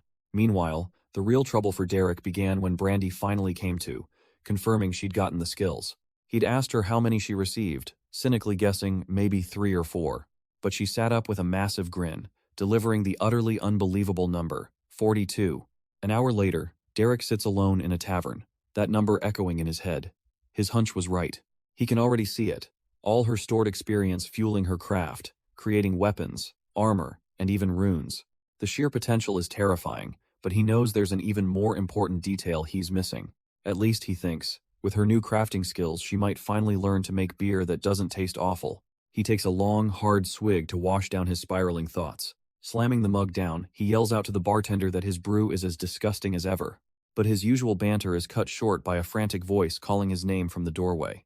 Derek turns, recognizing Thomas, as the bartender grumbles that he's not serving the kid. Thomas stumbles in, completely out of breath, trying to gasp out what he's seen. The bartender urges him to just spit it out already. Catching his breath, Thomas explains that a man is here, an adventurer from Torith with a gold badge. This powerful-looking stranger, with a massive sword on his back, is already talking with Raina and her grandpa. Derek's eyes narrow. He understands immediately. The new player has made his move. Stepping outside, Derek finds the town square already buzzing with nervous chatter. And there he is, the gold-ranked adventurer, walking through town with an unearned confidence. Derek's eyes flash as he tries to scan the newcomer, but his identify skill hits a complete wall. The stranger's gaze shifts, a flicker of awareness. He can feel the attempt, recognizing Derek isn't just some local nobody. With a quick command, he tells Thomas to head back inside. This is a conversation for the grown-ups. The stage is cleared, and the two powerful figures are left facing each other in the street. A confident smirk spreads across Derek's face. He loves a good old-fashioned standoff. He decides to start with some light trash talk, commenting on the man's comically large sword. But the knight doesn't take the bait, his eyes narrowing as he asks if Derek really wants to find out. The comeback is so serious that Derek's bravado just deflates. Damn it, he didn't even get the joke. The knight finally introduces himself as Bronson, a man serving the Gracefall family, and he's here for Derek. Derek lets out an audible groan. The Gracefall family? He scoffs, asking if Bronson is that kid's father. Bronson's face remains grim. He's heard about Derek's dislike for Wallace, but says it's too late for a lecture. Confused, Derek asks if the kid is dead. Not dead, Bronson clarifies, but missing, and he wouldn't be surprised if he were. This doesn't make any sense to Derek. Bronson explains that for Wallace to be gone, he had to have cleared the dungeon. The dungeon in question is a place where a mysterious disease has finally started to recede these last few days. Bronson admits he would have cleared it himself, but a mere level 100 dungeon wasn't worth his time. The realization hits Derek. So that bratty noble actually managed to clear it? He didn't think he had it in him. With his interest now piqued, Derek asks Bronson to lead him to this dungeon, and the two set off together. But a sly grin creeps onto Derek's face. Hell help, sure if Bronson is willing to do a little something for him first. Bronson eyes narrow. A favor? Has not sure he likes the sound of this. Derek casually explains he's heading to the city of Torith soon, and expects Bronson to be his personal guide. With the terms set, Bronson leads them deep into the woods toward the glowing green entrance of the dungeon. But just as they approach, the knight freezes. His face darkens. Something is terribly wrong. He kneels beside a corpse, confirming the worst. The kid is dead, and it looks like he went down fighting. Derek's response? A casual, bummer. And there, in a patch of sunlight, lies Wallace, his body already being reclaimed by the forest. Bronson moves to recover the body, but Derek is faster, using a strange blue light to absorb the remains himself. Now holding the essence in a glowing orb, Bronson declares they must report this to a Master Gracefall. As they leave, Derek can't help but poke the bear, asking if all the nobles in House Gracefall are as insufferable as Wallace was. Bronson lets out a heavy sigh, admitting that Wallace was just extra conceited, crushed by a name too great for him to carry. Bronson muses that Wallace always feared his own actions would be his undoing, but never imagined he'd die a hero. Derek sweats, haunted by memories of his own past self and the demonic being he once faced. Yeah, who would have thought? The knight clasps his fist, praying Wallace's sacrifice inspires them all to be better versions of themselves. Before he can finish his dramatic speech, a colossal blast of purple energy erupts from behind him. He's thrown to the ground, skidding through the dirt as the wave of power washes over the clearing. Leaping to his feet, Bronson shouts for Derek to get ready, warning that a wicked creature is upon them. He turns to face the threat, but finds nothing. Just pure confusion. The attack was just Derek, casually presenting a glowing contract scroll to the tiny horned rabbit. Bronson is absolutely losing his mind. A priceless contract scroll wasted on a bunny? But Derek is unfazed, holding the glowing contract steady. He just likes the rabbit. The system confirms it. The contract with the level 64 horned rabbit is complete. And now, for the first order of business, giving his new companion a name. Without a second thought, he christens the tiny creature Sylvie. But another, more important prompt appears. An offer to initiate a soul bond. Thanks to his legendary class, this bond will grant Sylvie a massive 75% of his stats. Derek just smirks. This was always the plan. The process requires a blood offering, a step he finds particularly gross. Still, he bites down on his thumb, presenting the blood to his new pet. Bronson watches in disbelief, screaming at him to stop what he's doing. But a torrent of void energy erupts as Derek calmly initiates the bond, ignoring the panicked knight completely. A voice suddenly echoes in Derek's mind, a single, primal thought. Hungry. The telepathic message is coming from Sylvie, who's already wondering if they're going to hunt humans. Bronson is terrified, realizing the bunny might be stronger than him, but Derek just laughs. This is awesome. Later that night, the knight sits by a campfire, completely stunned and still processing everything. His shock is understandable, given the sight of several horned rabbits roasting a giant boar. He scratches his head, trying to make sense of the utterly bizarre scene. Finally breaking, he turns to Derek, demanding to know what is happening.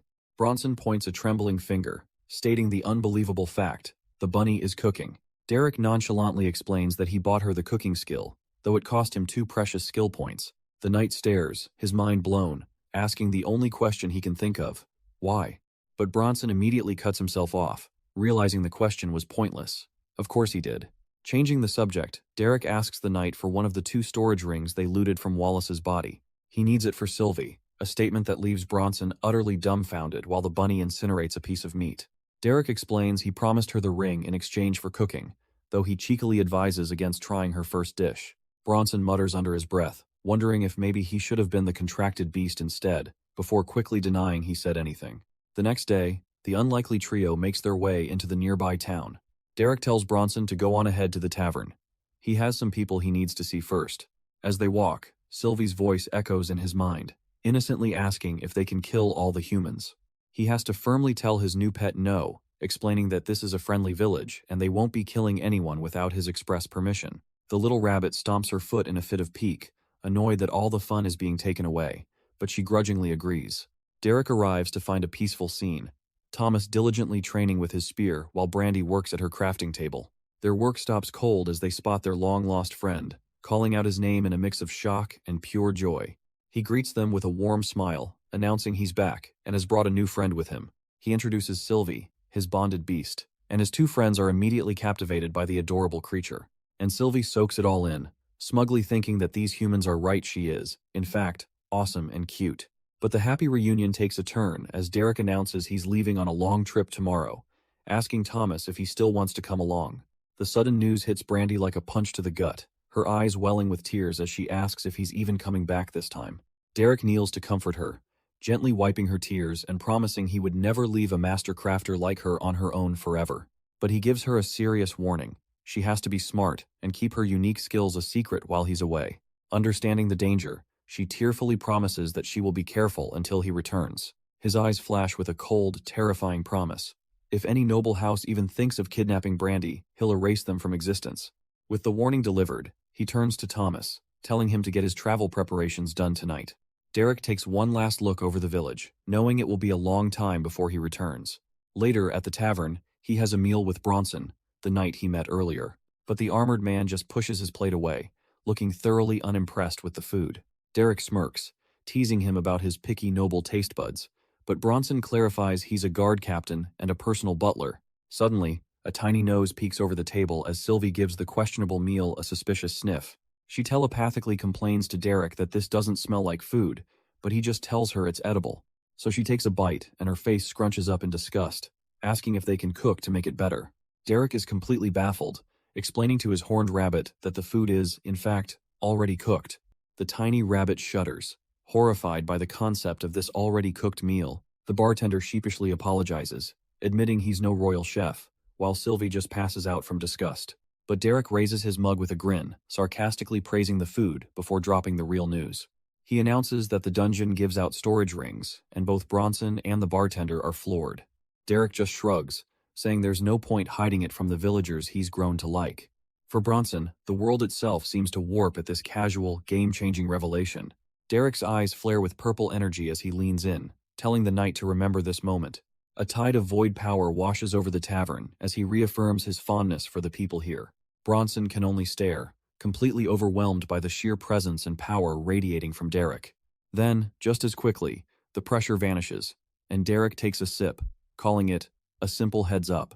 And just like that, morning arrives, signaling it's time for Derek to leave. The sun shines brightly on the village that has become a temporary home. Inside the hall, it seems the entire town has gathered to see him off. Nearby, a young adventurer gets an embarrassing send-off from his grandma about dental hygiene and clean underwear. Despite his protests, Hez pulled into a tight hug by his grandparents, who remind him he'll always be their boy. The tough adventurer facade breaks, and the young man tears up, admitting how much he's going to miss them. The village elder, Leon, shakes Derek's hand, calling him a strange but good man and wishing him luck on his journey. Just as he's about to leave, Brandy calls out, holding a carefully wrapped gift for him and Sylvie. She proudly presents a shimmering purple cloak, made specially to keep Sylvie warm and safe. And Sylvie absolutely adores it, striking a pose in her comfy, elegant new gear as Derek and Brandy look on, smiling. And Brandy has one more gift, proudly holding up more of those simple t-shirts he likes. Derek is genuinely touched, pressing the fabric to his face. They're perfect. Another woman steps forward alongside Brandy, explaining she also prepared something for him. She reveals a basket brimming with food, knowing it'll be a while before he tastes her cooking again. But as the smell wafts over, a familiar pair of eyes begins to glow with an intense, purple light. Sylvie's horn flares, locking onto the basket with the focus of a predator. The woman offers him the food, suggesting it would be perfect for breakfast on the road. Before he can even react, Sylvie dives into the basket, frantically munching on a biscuit. Derek watches in despair as his pet lets out a tiny, satisfied burp, completely unapologetic. The woman just laughs, waving a fond farewell and telling them not to be strangers. Brandy wraps him in a heartfelt embrace, thanking him for saving not just her, but everyone. The other villagers look on as she wonders aloud if they might one day join him on an adventure. With a confident smile, Derek promises he will return, and that they are always welcome. He calls for Thomas, and the two of them charge out into the light, ready for the big city. Waiting for them at the gates is a rugged knight named Bronson, welcoming them to their destination. Thomas is immediately blown away by the sight, while Derek takes it in stride, a sulking Sylvie at his feet. They've arrived at the grand city of Torith, a massive settlement crowned by a towering castle. As they make their way through the bustling streets, the scent of fresh meat on a stick wafts through the air. And for Sylvie, that smell is pure heaven, her eyes glazing over as she begins to drool uncontrollably. Derek looks down with a knowing smirk, amused as his pet's only thought is a single, desperate demand. Now. And with a mighty chomp, Sylvie finally gets her reward. Derek and Thomas also try the skewers, but Bronson warns them to be careful with street food in the lower city. Chewing thoughtfully, Derek notices the people are steering clear of their nightly guide and asks why. Bronson lets out a weary sigh, explaining that most nobles avoid this area. The only ones who do venture down here are often the cruel and spoiled, a fact punctuated by a grim memory of Wallace's cruelty. Derek's eyes narrow slightly, the word spoiled now carrying a much heavier meaning. As they approach a large gate, Bronson instructs them to cause no trouble, as they're now entering the middle-class sector. The city guards respectfully greet Bronson as he leads the party through. But as Derek observes the citizens, he gets a familiar feeling it's just like the villages. He realizes this entire world is built on the stark, unyielding divide between the nobility and the common folk. Derek watches as Bronson casually greets the locals, realizing that without him, they'd never blend in.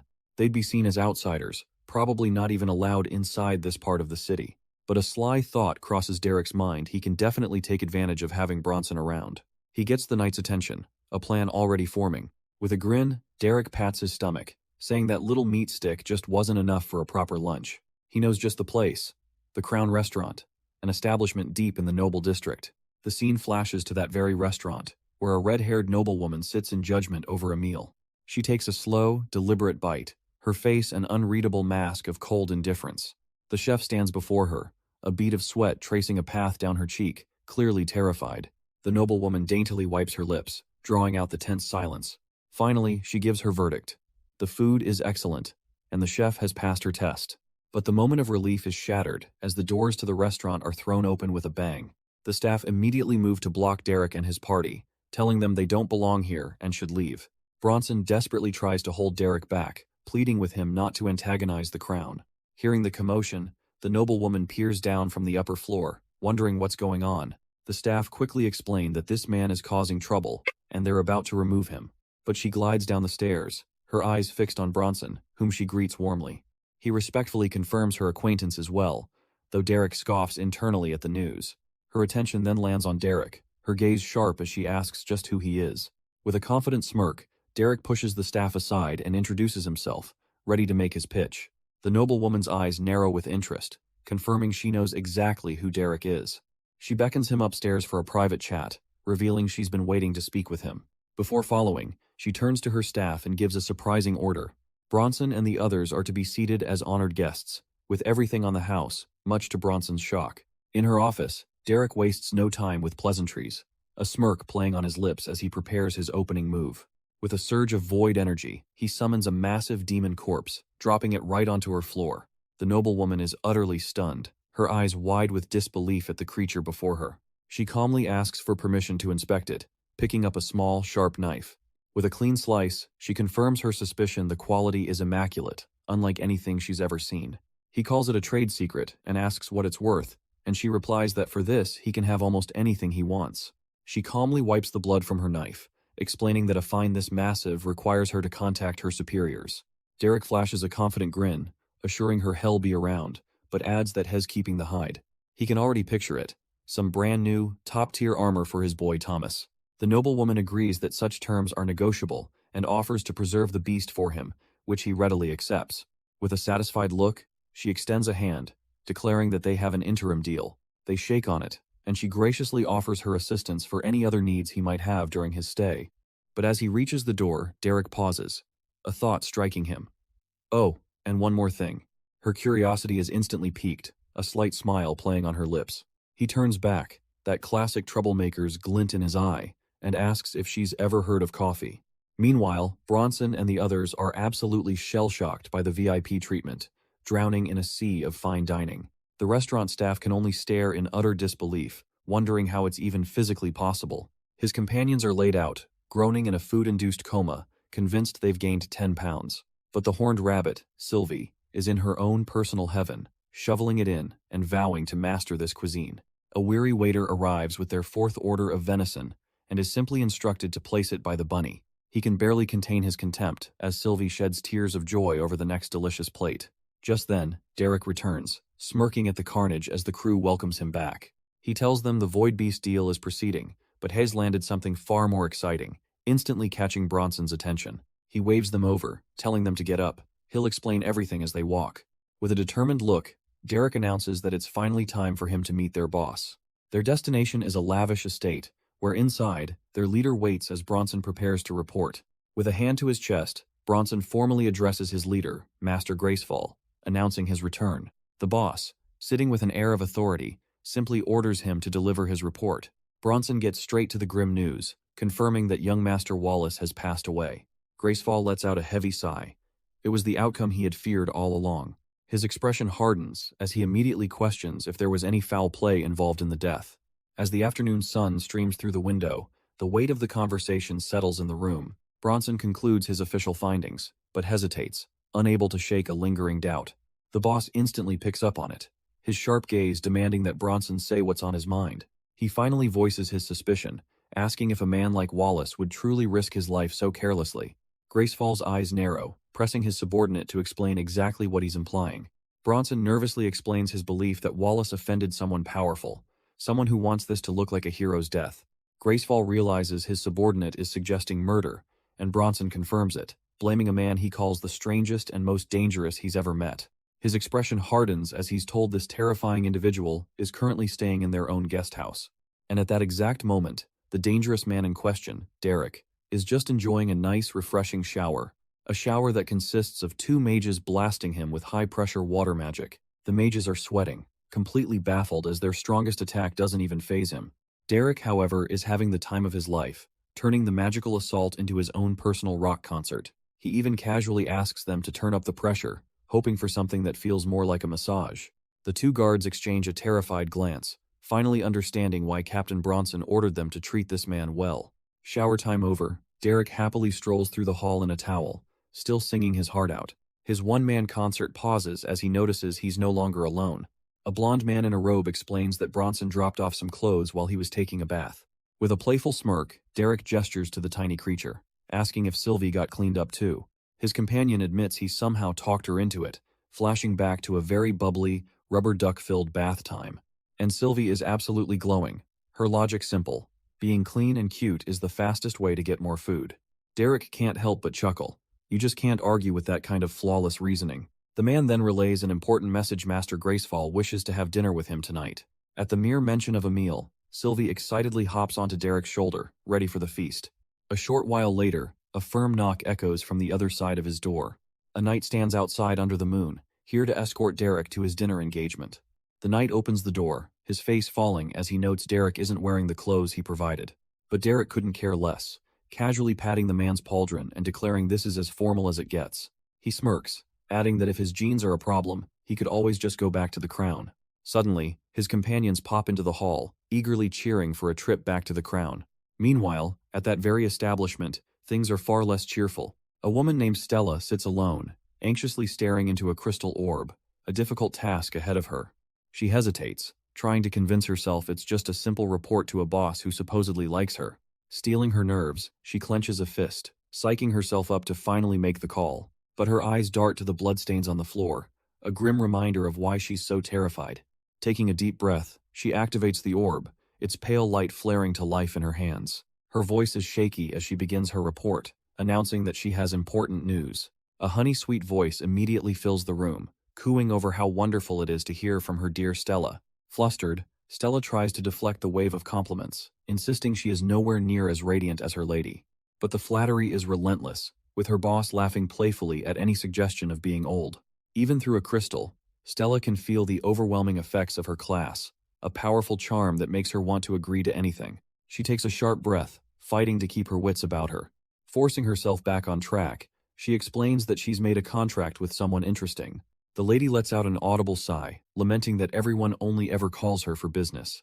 But when Stella mentions needing approval for a void beast named Derek Hunt, she's met with instant approval and a gentle reminder to just call her Alana. The orb pulses with light as Alana's voice turns curious, asking about that other contract Stella wanted to discuss. Stella pivots, explaining the other contract involves a unique beverage she tasted from Derek. She describes it as an incredible drink, bitter yet sweet, giving energy and focus, a potential goldmine. Alana immediately sees the vision, offering Derek 3% of all profits and an unlimited personal supply. Through the orb, she praises Stella's sharp instincts, hinting that Derek might even earn a full membership. Stella agrees but shares a premonition. Derek is the type to cause a major stir in the city. A stir that would undoubtedly catch the eye of the city lord, Malcolm Torith. Alana scoffs, calling the city lord a troublesome brat who loves to stir up chaos. She gives Stella her blessing to trust her gut and assist Derek however he needs. The scene cuts back to the grand estate where Derek and his party have been waiting. A knight steps forward, informing him the master wishes to dine with him privately, sending his friends away. The knight gestures toward the grand doors, informing Derek that the master is waiting. Derek doesn't flinch, his eyes steely as he prepares to face whoever is inside. He follows the guard through the lavish mansion, the air thick with anticipation.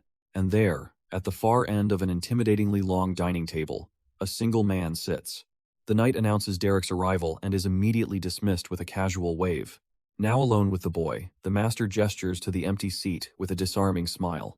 Derek takes his place, the silence stretching on as he eyes the untouched plate before him. Their eyes meet across the table, and the thin veneer of hospitality shatters instantly. Leaning back, the master finally reveals the true reason for this meeting, asking if Derek is his son's killer. The accusation hangs in the air, yet Derek remains perfectly composed. A slow, knowing smirk spreads across Derek's lips. He then bursts into a loud, disarming laugh, shattering the room's tension. The master's face darkens, his patience clearly wearing thin at the boy's audacity. With a completely insincere apology, Derek says Bronson deserves a medal for his terrible acting. The master glares, cutting through the games and asking if Derek is admitting to the murder. Seeing the man is already convinced, Derek decides there's no point in dragging this out. His eyes flash with a cold blue light as he bluntly confesses that yes, he killed his son. But instead of rage, the master lets out a weary sigh, his shoulders slumping. He simply asks what his son did to offend him so gravely. Derek's gaze sharpens, explaining that it wasn't an offense, but a line that should never have been crossed. He explains how Bronson beat a 13-year-old girl and her mother to within an inch of their lives. The noble then tried to execute Derek's friend for having the audacity to stand up for them. Derek's own power erupts as he declares that if had been a minute later, House Gracefall would no longer exist.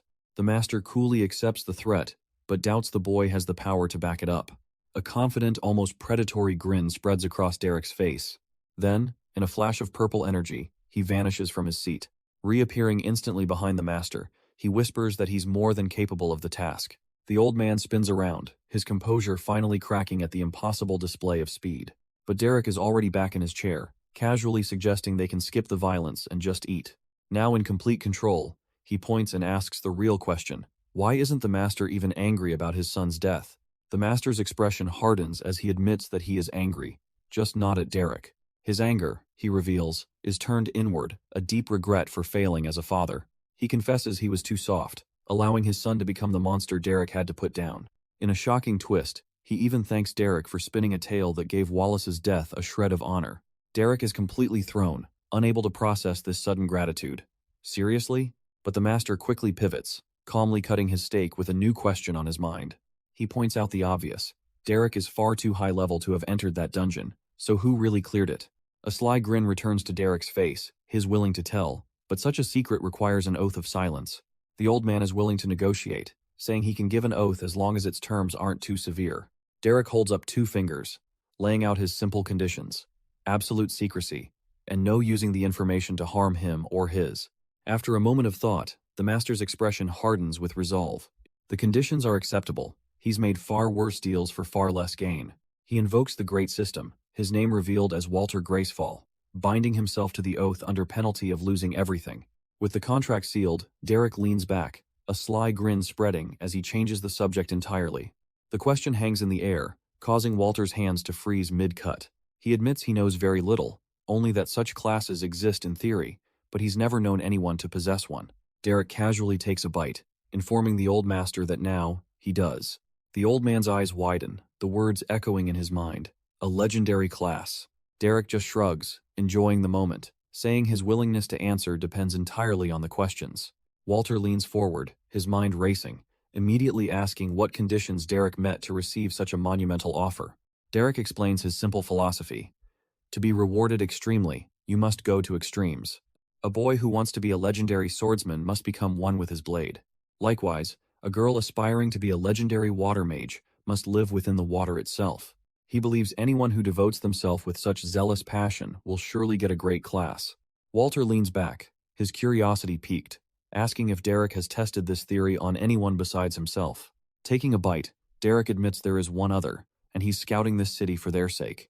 The old man's mind immediately jumps to the boy, picturing him fighting a knight for a piece of meat. But Derek just laughs, dismissing the idea entirely. That kid has nowhere near enough patience. With the misunderstanding cleared, Walter's expression turns grim, advising against settling in Torith. He confesses that his own son was rotten, but the city lord, Malcolm Torith, is 100 times worse. Walter explains that Malcolm never earned his power, he inherited it, and has likely never been in a real fight. He's a petulant child who throws a tantrum whenever he sees something he wants, and he will try to take the person Derek is protecting. This city is no place for them, so Derek asks where to go. Walter suggests Savannah. It's the wealthiest merchant city in the kingdom, with strong security and a lord who actually cares for his people. Derek agrees, deciding he'll check it out once his business here is concluded. But Walter warns him that his business will inevitably lead to a meeting with Malcolm, who has likely already heard of their conversation. With a sigh, Derek admits he figured as much, already contemplating his next move. He's just trying to decide if it's more fun to offend Malcolm by ignoring his invite, or by accepting it and insulting him to his face. Walter is completely baffled, asking why both options have to end with him causing trouble. Derek just flashes a wicked grin, reminding the old man exactly who he's dealing with. With his business concluded, Derek heads for the door, ready to leave. He calls out for Thomas and Sylvie, asking if they're ready to head out. It's time to get some rest, he says, because they have a big day ahead of them. But the door swings open to reveal Thomas, straining to pull something incredibly heavy. Derek's expression just completely dies as he hears a strange grunt and something about a bunny. And there's the culprit. Sylvie, round as a barrel, gets dragged into the hall before flopping onto the rug. Thomas, completely winded, finally manages to gasp out that he's ready to go. The little glutton, meanwhile, is lost in a food coma, basking in the afterglow of the best meal of her life. As they leave the manor grounds, one of Walter's knights conveys his master's thanks and offers them a place to stay. But Derek just smiles, turning down the kind offer. They're going to find a nice, boring inn to experience the city properly. He leans in with a smirk, joking that luxury would spoil his two companions rotten. And with a final, cheerful wave, the trio parts ways with the Gracefall estate. They walk away from the grand manor, leaving the watchful guards behind. Descending the long stone steps, they finally enter the city proper. The group begins to explore the bustling streets, taking in the sights of this new town. Thomas notes how decent the knight was, asking if Walter Gracefall is just as trustworthy. Then he lowers his voice, cautiously whispering his real question. What about the son? Derek just smiles, whispering back that a smart man like Walter already knows everything. The implication hits Thomas like a physical blow, his eyes widening in shock. He stammers in pure terror, his mind racing to understand what Derek means and why they're still alive. Before Thomas can scream his panicked thoughts to the entire city, Derek clamps a hand over his mouth. He tells the boy to get a grip, silencing his outburst in the middle of the crowded street. Derek calmly explains that Walter Gracefall is a smart man who always knew his son would get himself killed. In fact, he adds, in a weird way, the old lord is probably on their side now, so Thomas can relax. With the crisis averted, they find a local inn to finally get some rest for the night. Derek steps up to the counter and drops a handful of gold, asking for 2 rooms. But the innkeeper apologetically informs him they only have 1 room available, which Derek accepts with a sigh. The man smiles, handing over the key to room 214. Derek pushes open the heavy wooden door, leading the way into their accommodations. They step inside, finally having a private space to decompress after the day's chaos. And of course, the innkeeper wasn't kidding about only having 1 room available. 1 room and 1 very single, very solitary bed. Derek immediately points at Thomas, declaring that the floor is his, reminding the kid of their little agreement. But then he smirks, revealing he has some personal errands to run anyway. He tosses Thomas the room key and a bag of gold, telling him to go explore the city with Sylvie. With a final wave, he encourages them to have fun and maybe buy some new clothes. Song. Just as he steps out, however, his expression hardens as he sends a silent message. And Sylvie, the tiny guardian, mentally confirms she will keep her mount safe. Derek walks into the bustling town square, briefly wondering if they'll be okay before scoffing at his own doubt. He reasons they'll be fine. Sylvie has 75% of his strength unless she's the one causing the trouble. The thought conjures a disastrous vision of Sylvie unleashing a cataclysmic void blast. Derek groans, deciding it's best to just hope that particular disaster doesn't happen. Shaking it off, his attention is suddenly drawn to something down the street. It's a building that screams Adventurers Guild, complete with a massive monster skull. Inside, the place is alive with cheers and the strain of men arm wrestling at tables. A sore loser grabs his opponent, furious at being called a word he doesn't even understand. While that argument predictably explodes into a brawl, two others calmly check the quest board. Unbothered by the chaos, Derek steps through the door, ready to get to business. His presence immediately draws the eyes of the two adventurers at the quest board. The brawlers also take notice, judging the new guy and his weird clothes. One of the brutes, still throttling his opponent, glares over at the newcomer. He tries to intimidate Derek, telling him to get lost, but Derek doesn't even flinch. He walks right past the scuffle to the counter, where the receptionist explains this area is for members. Unfazed, Derek makes his request loud and clear. He'd like to register as a platinum adventurer. The request hangs in the air for a second, before the entire guild hall explodes into mocking laughter.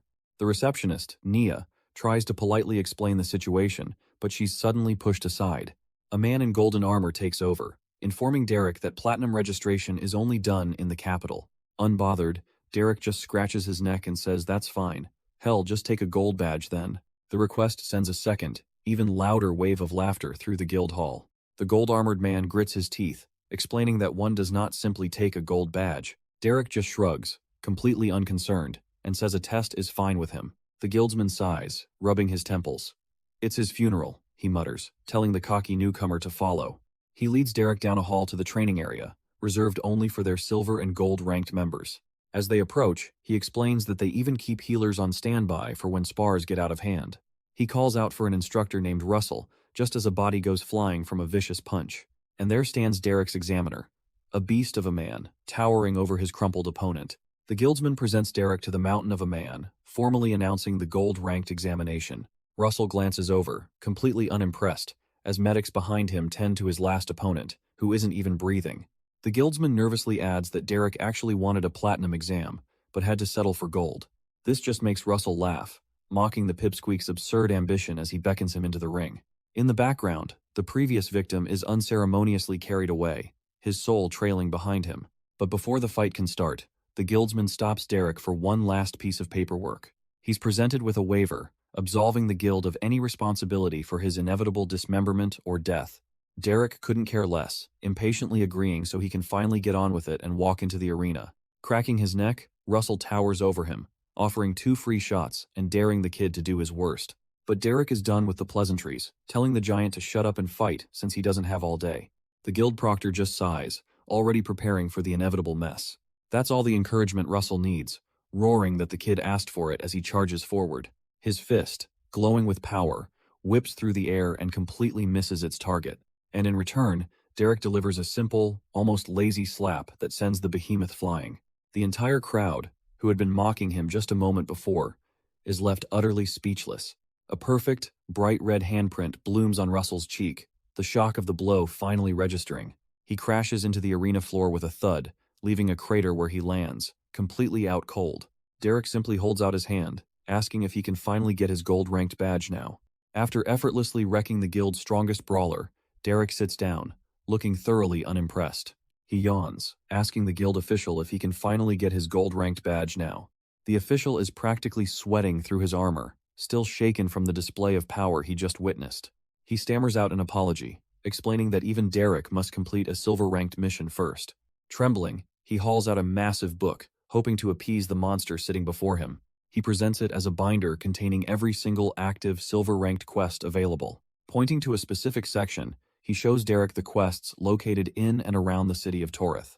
But his constant nervous chatter is getting on Derek's nerves, who bluntly tells him to just be quiet. With the room finally silent, Derek scans the pages and decisively points to a single entry. The mission, hunting for toadcaps. A full week's travel away, completely isolated, which is exactly what Derek wanted. With a confident smirk, Derek confirms he'll take the quest and turns to leave. The entire Adventurers Guild falls into hushed whispers as he walks out, completely stunned by the powerhouse in their midst. The gold-armored official, still shaken, can only confirm to his colleague that yes, he passed, and it wasn't even close. Now free from the guild's politics, Derek strolls casually through the city, enjoying a moment of peace. He decides to check in on his companions, reaching out telepathically to his little familiar. A moment later, Sylvie pops into existence beside him, confirming she can hear him loud and clear. It turns out she's at a pastry shop with Thomas, gleefully spending all the gold Derek gave her on a mountain of cakes. Derek just chuckles, completely unsurprised, and informs her that he's heading out of the city for a while. Sylvie imagines herself as a noble protector for Thomas before immediately demanding more gold, claiming her mount spent it all. He dryly tells her to let Thomas eat too, promising to leave them some money, which earns him a very guilty look from the little glutton. He gives her one last chance to object, and with a pout, Sylvie reluctantly agrees to the plan. With that settled, Derek uses the city's transfer gate, launching himself out in a pillar of light. He surges forward, crackling with raw power as he sprints at an impossible speed. The vast wilderness becomes a blur as he blazes a trail toward the distant mountains. He finally skids to a halt, the ground cracking under the force of his sudden stop. A journey that would take a normal adventurer a full week, he just finished in an hour. Now, time to get this quest over with and find those toadcaps he needs. And speak of the devil, a tiny creature suddenly peeks out from behind a bush. It's a small, impossibly cute mushroom monster, practically radiating innocence. Derek just stares as it hops toward him, a little surprised by how adorable his target is. But business is business, and with a merciless squeeze, the cute little creature is no more. He absorbs its essence into his bracelet, coldly noting he still needs 14 more. The hunt doesn't take long in the desolate, rocky highlands. And just like that, he casually sits among the fallen, counting off the 15th and final target. With the tedious quest out of the way, he gets to his feet. Now for the exciting part. He's far from civilization, with no one to interrupt him. He finds a secluded peak, a perfect stage for what he's about to do. His eyes ignite with violet energy as he bellows, unleashing a void call. A colossal pillar of raw purple power erupts from his body, tearing through the sky. It smashes into the heavens above, causing the very clouds to crackle and split open. From the rift in the heavens, something crashes down to earth with devastating force. A wicked grin spreads across Derek's face. He knows exactly what's coming. A hulking, demonic figure descends from the portal, summoned by his call. It lands with a tremor, kicking up a storm of dust and rock. The summoned creature rises, a terrifying void demon ready for battle. But as the dust settles, Derek's expression shifts from excitement to utter confusion. He can't believe his eyes. Is that it? After all that fanfare, he wonders why it's so ridiculously small. Feeling disrespected, the demon shrieks and lunges forward to attack its new master. But Derek, completely unimpressed, ends the tantrum with a casual hand chop. He casually lifts the demon's head, musing that for all its attitude, it might just be worth some pocket change. But he's not just here to farm materials. He's bored and craving a real fight. It's been far too long since he's faced a monster that could truly push him to his absolute limits. So with his eyes blazing with void energy, Derek decides to give the summoning another, more serious try. A brilliant beam of raw power descends from the sky, striking the earth with immense force. The ground erupts in a blinding flash of crackling purple energy. A wicked grin spreads across Derek's face. The sheer power tells him this one will be different. The dimensional barrier before him begins to splinter and crack under the strain. And with a deafening shatter, a far more menacing creature tears its way into reality. The new demon lands with a cataclysmic thud, its colossal shadow completely dwarfing the lone challenger below. This new demon is on a completely different level, its sheer size making Derek and the previous corpse look like toys. Its 3 burning eyes gaze down, taking in the scene with an ancient, terrifying intensity. But Derek just grins, lightning crackling around his hands. This is exactly the challenge he wanted. Suddenly, the demon's attention shifts, its massive head turning away from him. And just like that, Derek's battle-ready expression melts into pure confusion. The creature takes a heavy step, walking right past him to the body of the smaller demon. It gently lifts the fallen creature, a gesture of unexpected tenderness and sorrow. As rain begins to fall, the massive demon seems to mourn its fallen kin. But in an instant, that grief twists into an all-consuming, volcanic rage. Its silent fury is directed squarely at Derek, the killer, promising a battle fueled not by summons, but by vengeance. But instead of an attack, the demon's voice echoes through the storm, mocking him for wielding a power he can't control.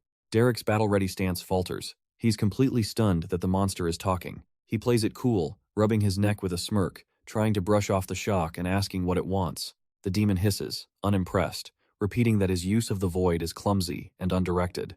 A little offended, Derek summons a swirl of purple energy, claiming he does a pretty good job with his powers. His confidence is answered by a deafening roar of "ignorant" as the demon's aura explodes outwards.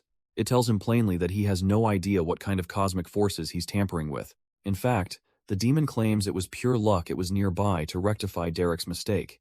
Hearing this, a slow, knowing grin spreads across Derek's face as a blade of light forms in his hand. Ah, so this is it. He's found his legendary master, and his training arc is about to begin. He bows respectfully, asking the great master of the void for its invaluable guidance. The demon scoffs, finding the very idea of teaching him absolutely ridiculous. Forget training. Its only intention is to kill him right here and now. With a roar of pure energy, it launches itself across the clearing to end this. Derek barely throws up a guard as a wave of void energy slams into him. Its fist glows with condensed power, readying another devastating blow. The demon smashes the ground where he just stood, but Derek has already vanished. A cruel grin spreads across its face as it phases through the earth to give chase. It shifts into a strange dimension, mocking the conceited human for his ignorance. But the taunt dies in its throat as a sudden, jarring realization hits it. What?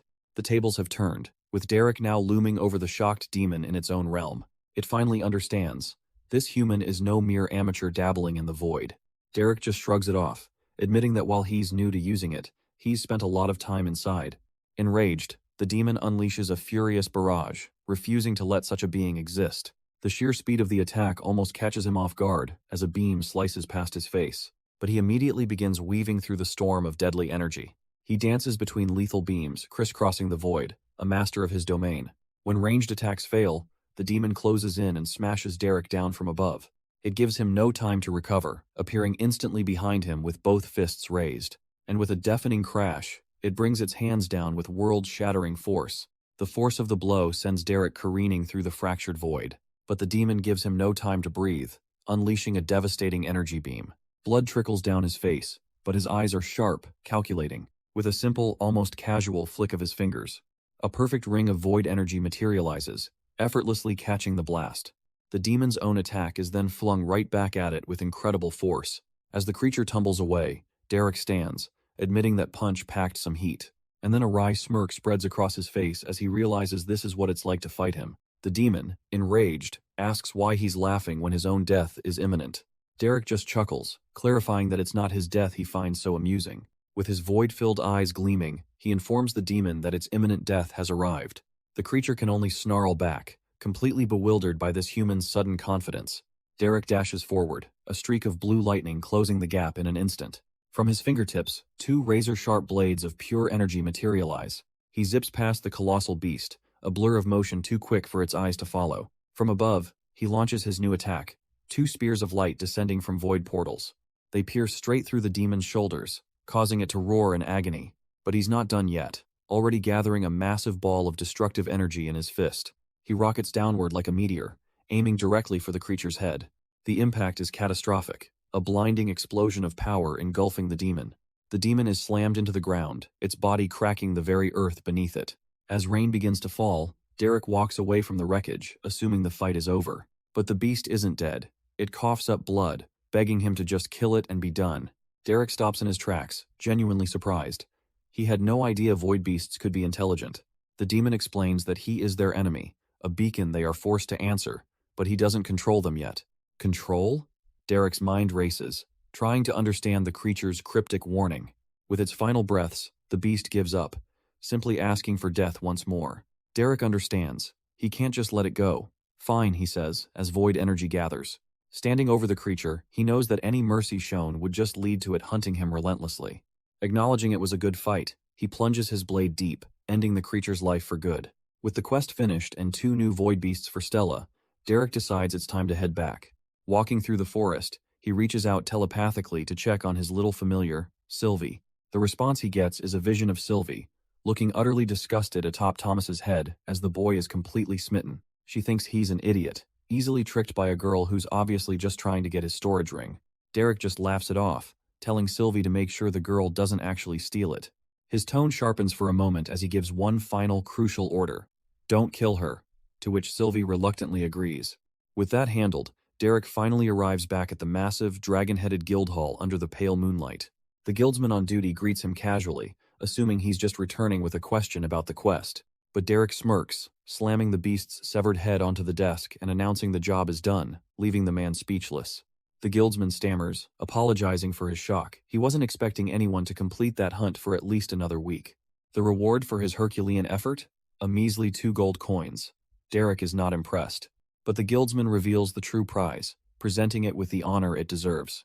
It's an official gold adventurer's badge, which Derek promptly binds to himself with a pulse of mana. Later that night, at a quiet inn, a burly worker mops the floors while a barmaid cleans up. Derek strolls in, his mind already on his next moves. Check on Thomas and Sylvie, then meet with Stella tomorrow. He finds them eating and decides to pry a little, casually mentioning the new friend Sylvie told him about. Thomas' face immediately lights up, gushing about a girl named Alicia and how she's just so wonderful. A quick memory shows the girl leading him around the city, promising to help him get his bronze adventurer badge. Derek's expression turns serious. He tells Thomas to be careful, passing on Sylvis, feeling that she might be shady. But the boy is too smitten, defending her kindness. Derek can only sigh internally. This kid will have to learn the hard way. With a smirk, Derek wishes them a good night, leaving a stunned Thomas to deal with the bill. The next morning, at the lavish establishment known as The Crown, Derek arrives for his meeting, greeting Stella with a casual wave. She welcomes him warmly, hinting that she has a surprise for him. Intrigued, he takes a seat and follows her strange request to close his eyes. A rich, unfamiliar aroma wafts towards him. He opens his eyes to see a steaming mug. It's coffee, a prototype her botanist rushed to create. He lifts the cup, taking in the scent. Well, it certainly smells like coffee. Raising the mug to his lips, he takes a careful, deliberate sip. He sets it down, a knowing look on his face. It's not bad, he admits, but he can definitely make it better. He casually offers some pro tips: less water for a stronger brew, or even double it up for a real kick. Derek then gives her a crash course on roasting, explaining the nuances of light, medium, and dark blends. After that, he notes, it's all up to taste. Milk, cream, sugar, the possibilities are endless. Intrigued, Alana jots it all down, promising to relay the information to her chefs. He smirks, gently correcting her. The proper term, he says, is baristas. She's surprised they have their own title, but Derek explains that where he's from, coffee is serious business. With the lesson over, Alana shifts gears, her expression turning professional as she mentions the Void Beast payout. She slides a document across the desk, explaining that her employer has taken a special interest in him. As he reads the offer, Derek's casual sip of coffee turns into a spectacular spit take. And it's no wonder the note offers him a staggering 25,000 gold. Barely able to believe his eyes, Derek's void energy flares as he asks if the number is right, but Alana calmly assures him it is. Meanwhile, on a bright, sunny bridge somewhere else in the city, Thomas is busy enjoying ice cream with a new girl, Alicia, who thanks him for being so generous. She lays the charm on thick, sweetly asking to call him Tommy, and the boy is completely flustered. As he blushes, she reaches over and gently places her hand on his. But this is no innocent gesture. She smoothly slides a golden ring onto his finger. Perched on Thomas's shoulder, Sylvie has seen more than enough from this big idiot. With a furious chomp, she sinks her teeth right into his head, making him cry out in pain. He whirls around, yelling at Sylvie, completely baffled by her sudden attack. But she just turns away, munching on his stolen ice cream, while Alicia feigns concern for poor Tommy. Meanwhile, the information broker Alana is enjoying a quiet moment by the water. But her peace is abruptly shattered as she does a full-on spit take with her morning coffee. Because lying right on her table is the corpse of a void demon, and she wants to know if this is another one. Derek just smirks, explaining he's throwing this one in for free as a gesture of goodwill. Intrigued, Alana asks for permission to inspect it, pulling out a small, magically infused blade. She makes a small incision, noting how surprisingly delicate the creature's flesh is.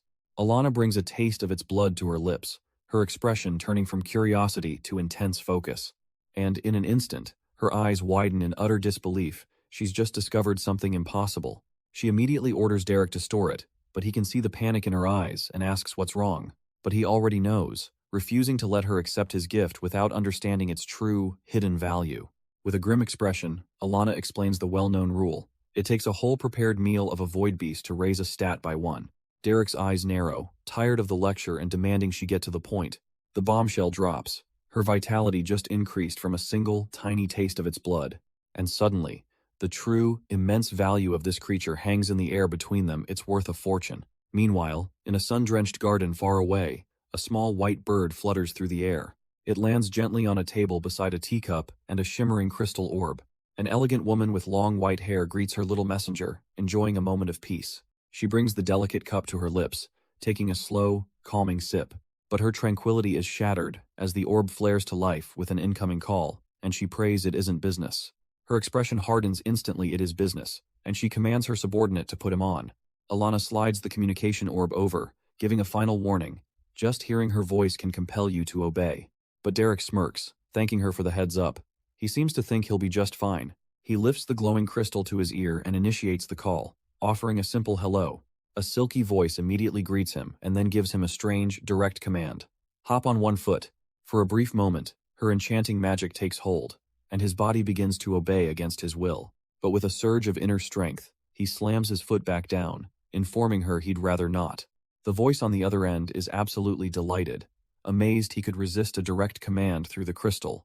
Now that he's passed her little test, she says, they can finally have a real conversation. She asks if he's feeling any strain or odd compulsions, but Derek just confirms a slight mental tug, nothing more. Hearing this, the mysterious woman is thrilled, realizing that if his will is this strong, they could even meet in person. Realizing her manners, the voice introduces herself as Alana Swan, owner of Every Crown restaurant. She calls Derek Hunt a most interesting man, and he politely returns the greeting. But then he makes a pointed request. Could she please tell Stella to stop hopping on one foot? Over the crystal, Alana's command rings out, and the red-haired woman instantly stops, looking annoyed. Stella is finally allowed to relax, slumping into a chair with clear relief. With the games over, Derek cuts to the chase, saying they can talk more later, but for now, it's business. Alana sighs, agreeing that Stella has already briefed her on the situation. She then makes her move, offering a staggering 50,000 gold for the smaller void beast. But Derek wasn't quite finished, casually mentioning that there's actually another one. The crystal flares as Alana's shock comes through a third beast. She's stunned, admitting he's full of surprises. Leaning back, Derek calmly explains that this third one was not only bigger, but far more intelligent. It could actually speak. Alana's interest is immediately piqued. A talking beast is incredibly rare. He confirms it, adding that it was furious with him for killing its smaller companion. She seems unfazed, noting their previous talking specimen only knew basic phrases like "I eat" and "I kill." Patting a small white bird, she decides Stella can go examine the creature for them soon. Once she's recovered from the mental command, of course, a jab that earns a cool glare from Stella. But Alana's focus is already back on the prize, her curiosity for the speaking beast now fully ignited. With the preliminaries over, she cuts to the chase. Let's talk contracts. What does he want as payment? Derek's gaze drifts to a banner on the wall. Gold means nothing to him. He wants membership in the crown. But Alana's voice cuts through his thoughts, flatly rejecting membership as a form of payment. Because as the golden crest of the crown materializes, she reveals she already decided he could join. She likes him, and more importantly, Stella spoke highly of him, a judgment she trusts implicitly. Derek is floored, a genuine smile breaking across his face as he thanks her for the incredible honor. She lets out a soft chuckle, telling him to just call her Alana, amused that he doesn't drive a harder bargain. But he explains that he isn't trying to amass a fortune. His allies and friends are the only assets that matter.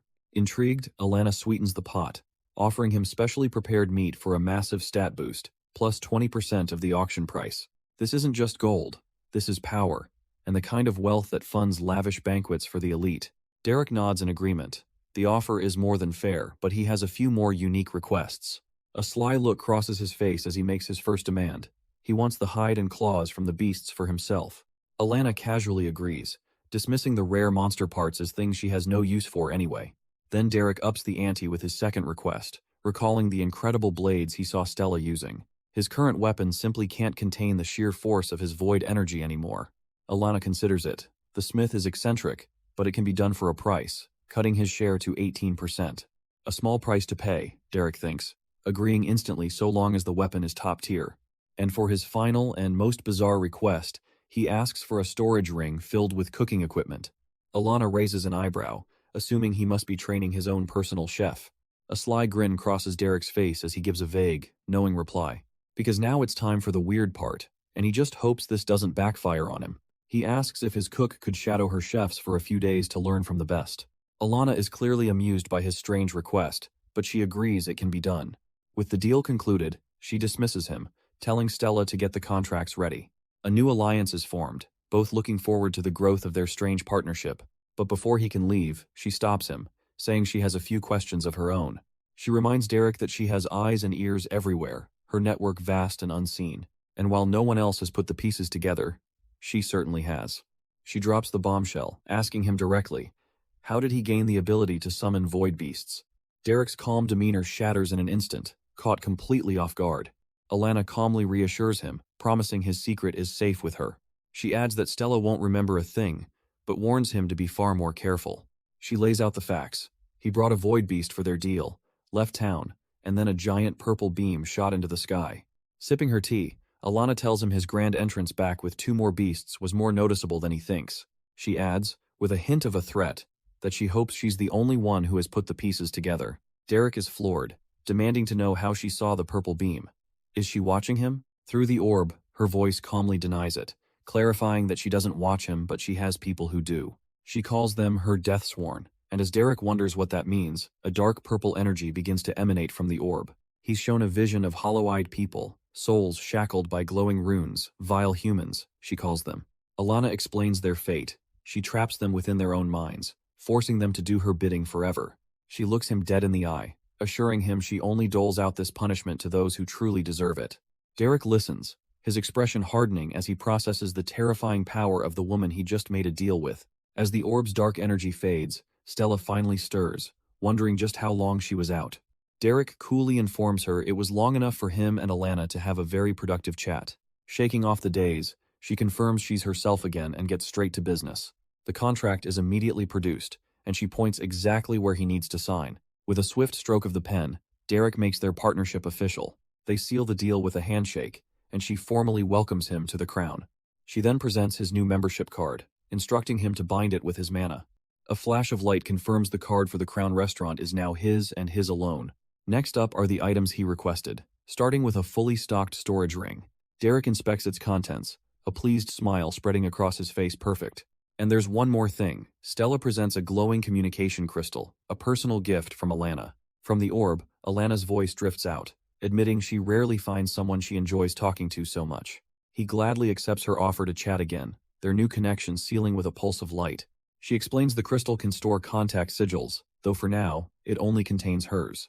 The communication clicks off, leaving Derek holding the precious artifact. Stella then moves to his final request, assuming he wants Thomas to shadow their chefs. But Derek cuts her off with a sly grin, pointing out it wasn't Thomas he had in mind. Her eyes widen in disbelief as he reveals the student is actually Sylvie the bunny.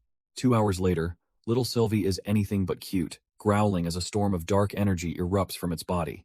Derek peeks in with a cheerful smile, casually asking how the first lesson went. But his greeting is cut short by a violent crash as a beam of void energy obliterates his door. He whirls around to find Sylvie, crackling with power and glaring daggers at him. The tiny creature unleashes another blast, furious that he went to a restaurant without her. Derek easily snatches the bunny missile out of the air, baffled by her murderous rage over a meal. Before he can get an answer, the sound of stomping feet echoes down the hallway. The innkeeper storms towards them, absolutely livid about the damage to his establishment. Unfazed, Derek simply tosses him a heavy pouch of coins to cover the inconvenience. The man's fury instantly melts away, and he practically skips off, encouraging them to destroy the inn any time. Just then, Thomas peeks his head out, wondering what all the commotion was about. But when Derek explains the reason for Sylva's tantrum, Thomas' face contorts in pure, unadulterated rage. Derek strolls back into the room, casually explaining he was just getting a membership. The word alone stuns both Thomas and Sylvie. Membership meant more food, an endless supply. He smirks, adding that he even got a special gift just for her. But then his eyes glow with a dark energy as he reminds her she just tried to kill him. With her gift on the line, Sylvie immediately apologizes, and Derek relents with a smug grin. He tells her to hold out her paw and slides a tiny golden ring onto her finger. The ring glows, revealing a dimensional inventory filled with high-end cooking utensils. Derek confirms it's all for her, and this is only the beginning of her gift. Overjoyed, Sylvie summons her new arsenal, basking in a glorious storm of sparkling, razor-sharp knives. Both Derek and Thomas watch on, sharing a look of pure cringe and hoping this isn't a mistake. The next morning, a new day dawns over the bustling city. Inside a prestigious kitchen, the staff stands in a perfectly straight line for their morning briefing. The head chef paces before them, explaining that his kitchen runs like a machine. He warns that every single one of them is a vital part, and any mistake will be disastrous. The tense cooks can only shout their affirmation in unison. With the lecture over, the chef tells them that today is different. He turns, announcing that they have a guest joining them. And there she is, perched on a tiny chair. Sylvie introduces herself, ready to learn how to cook.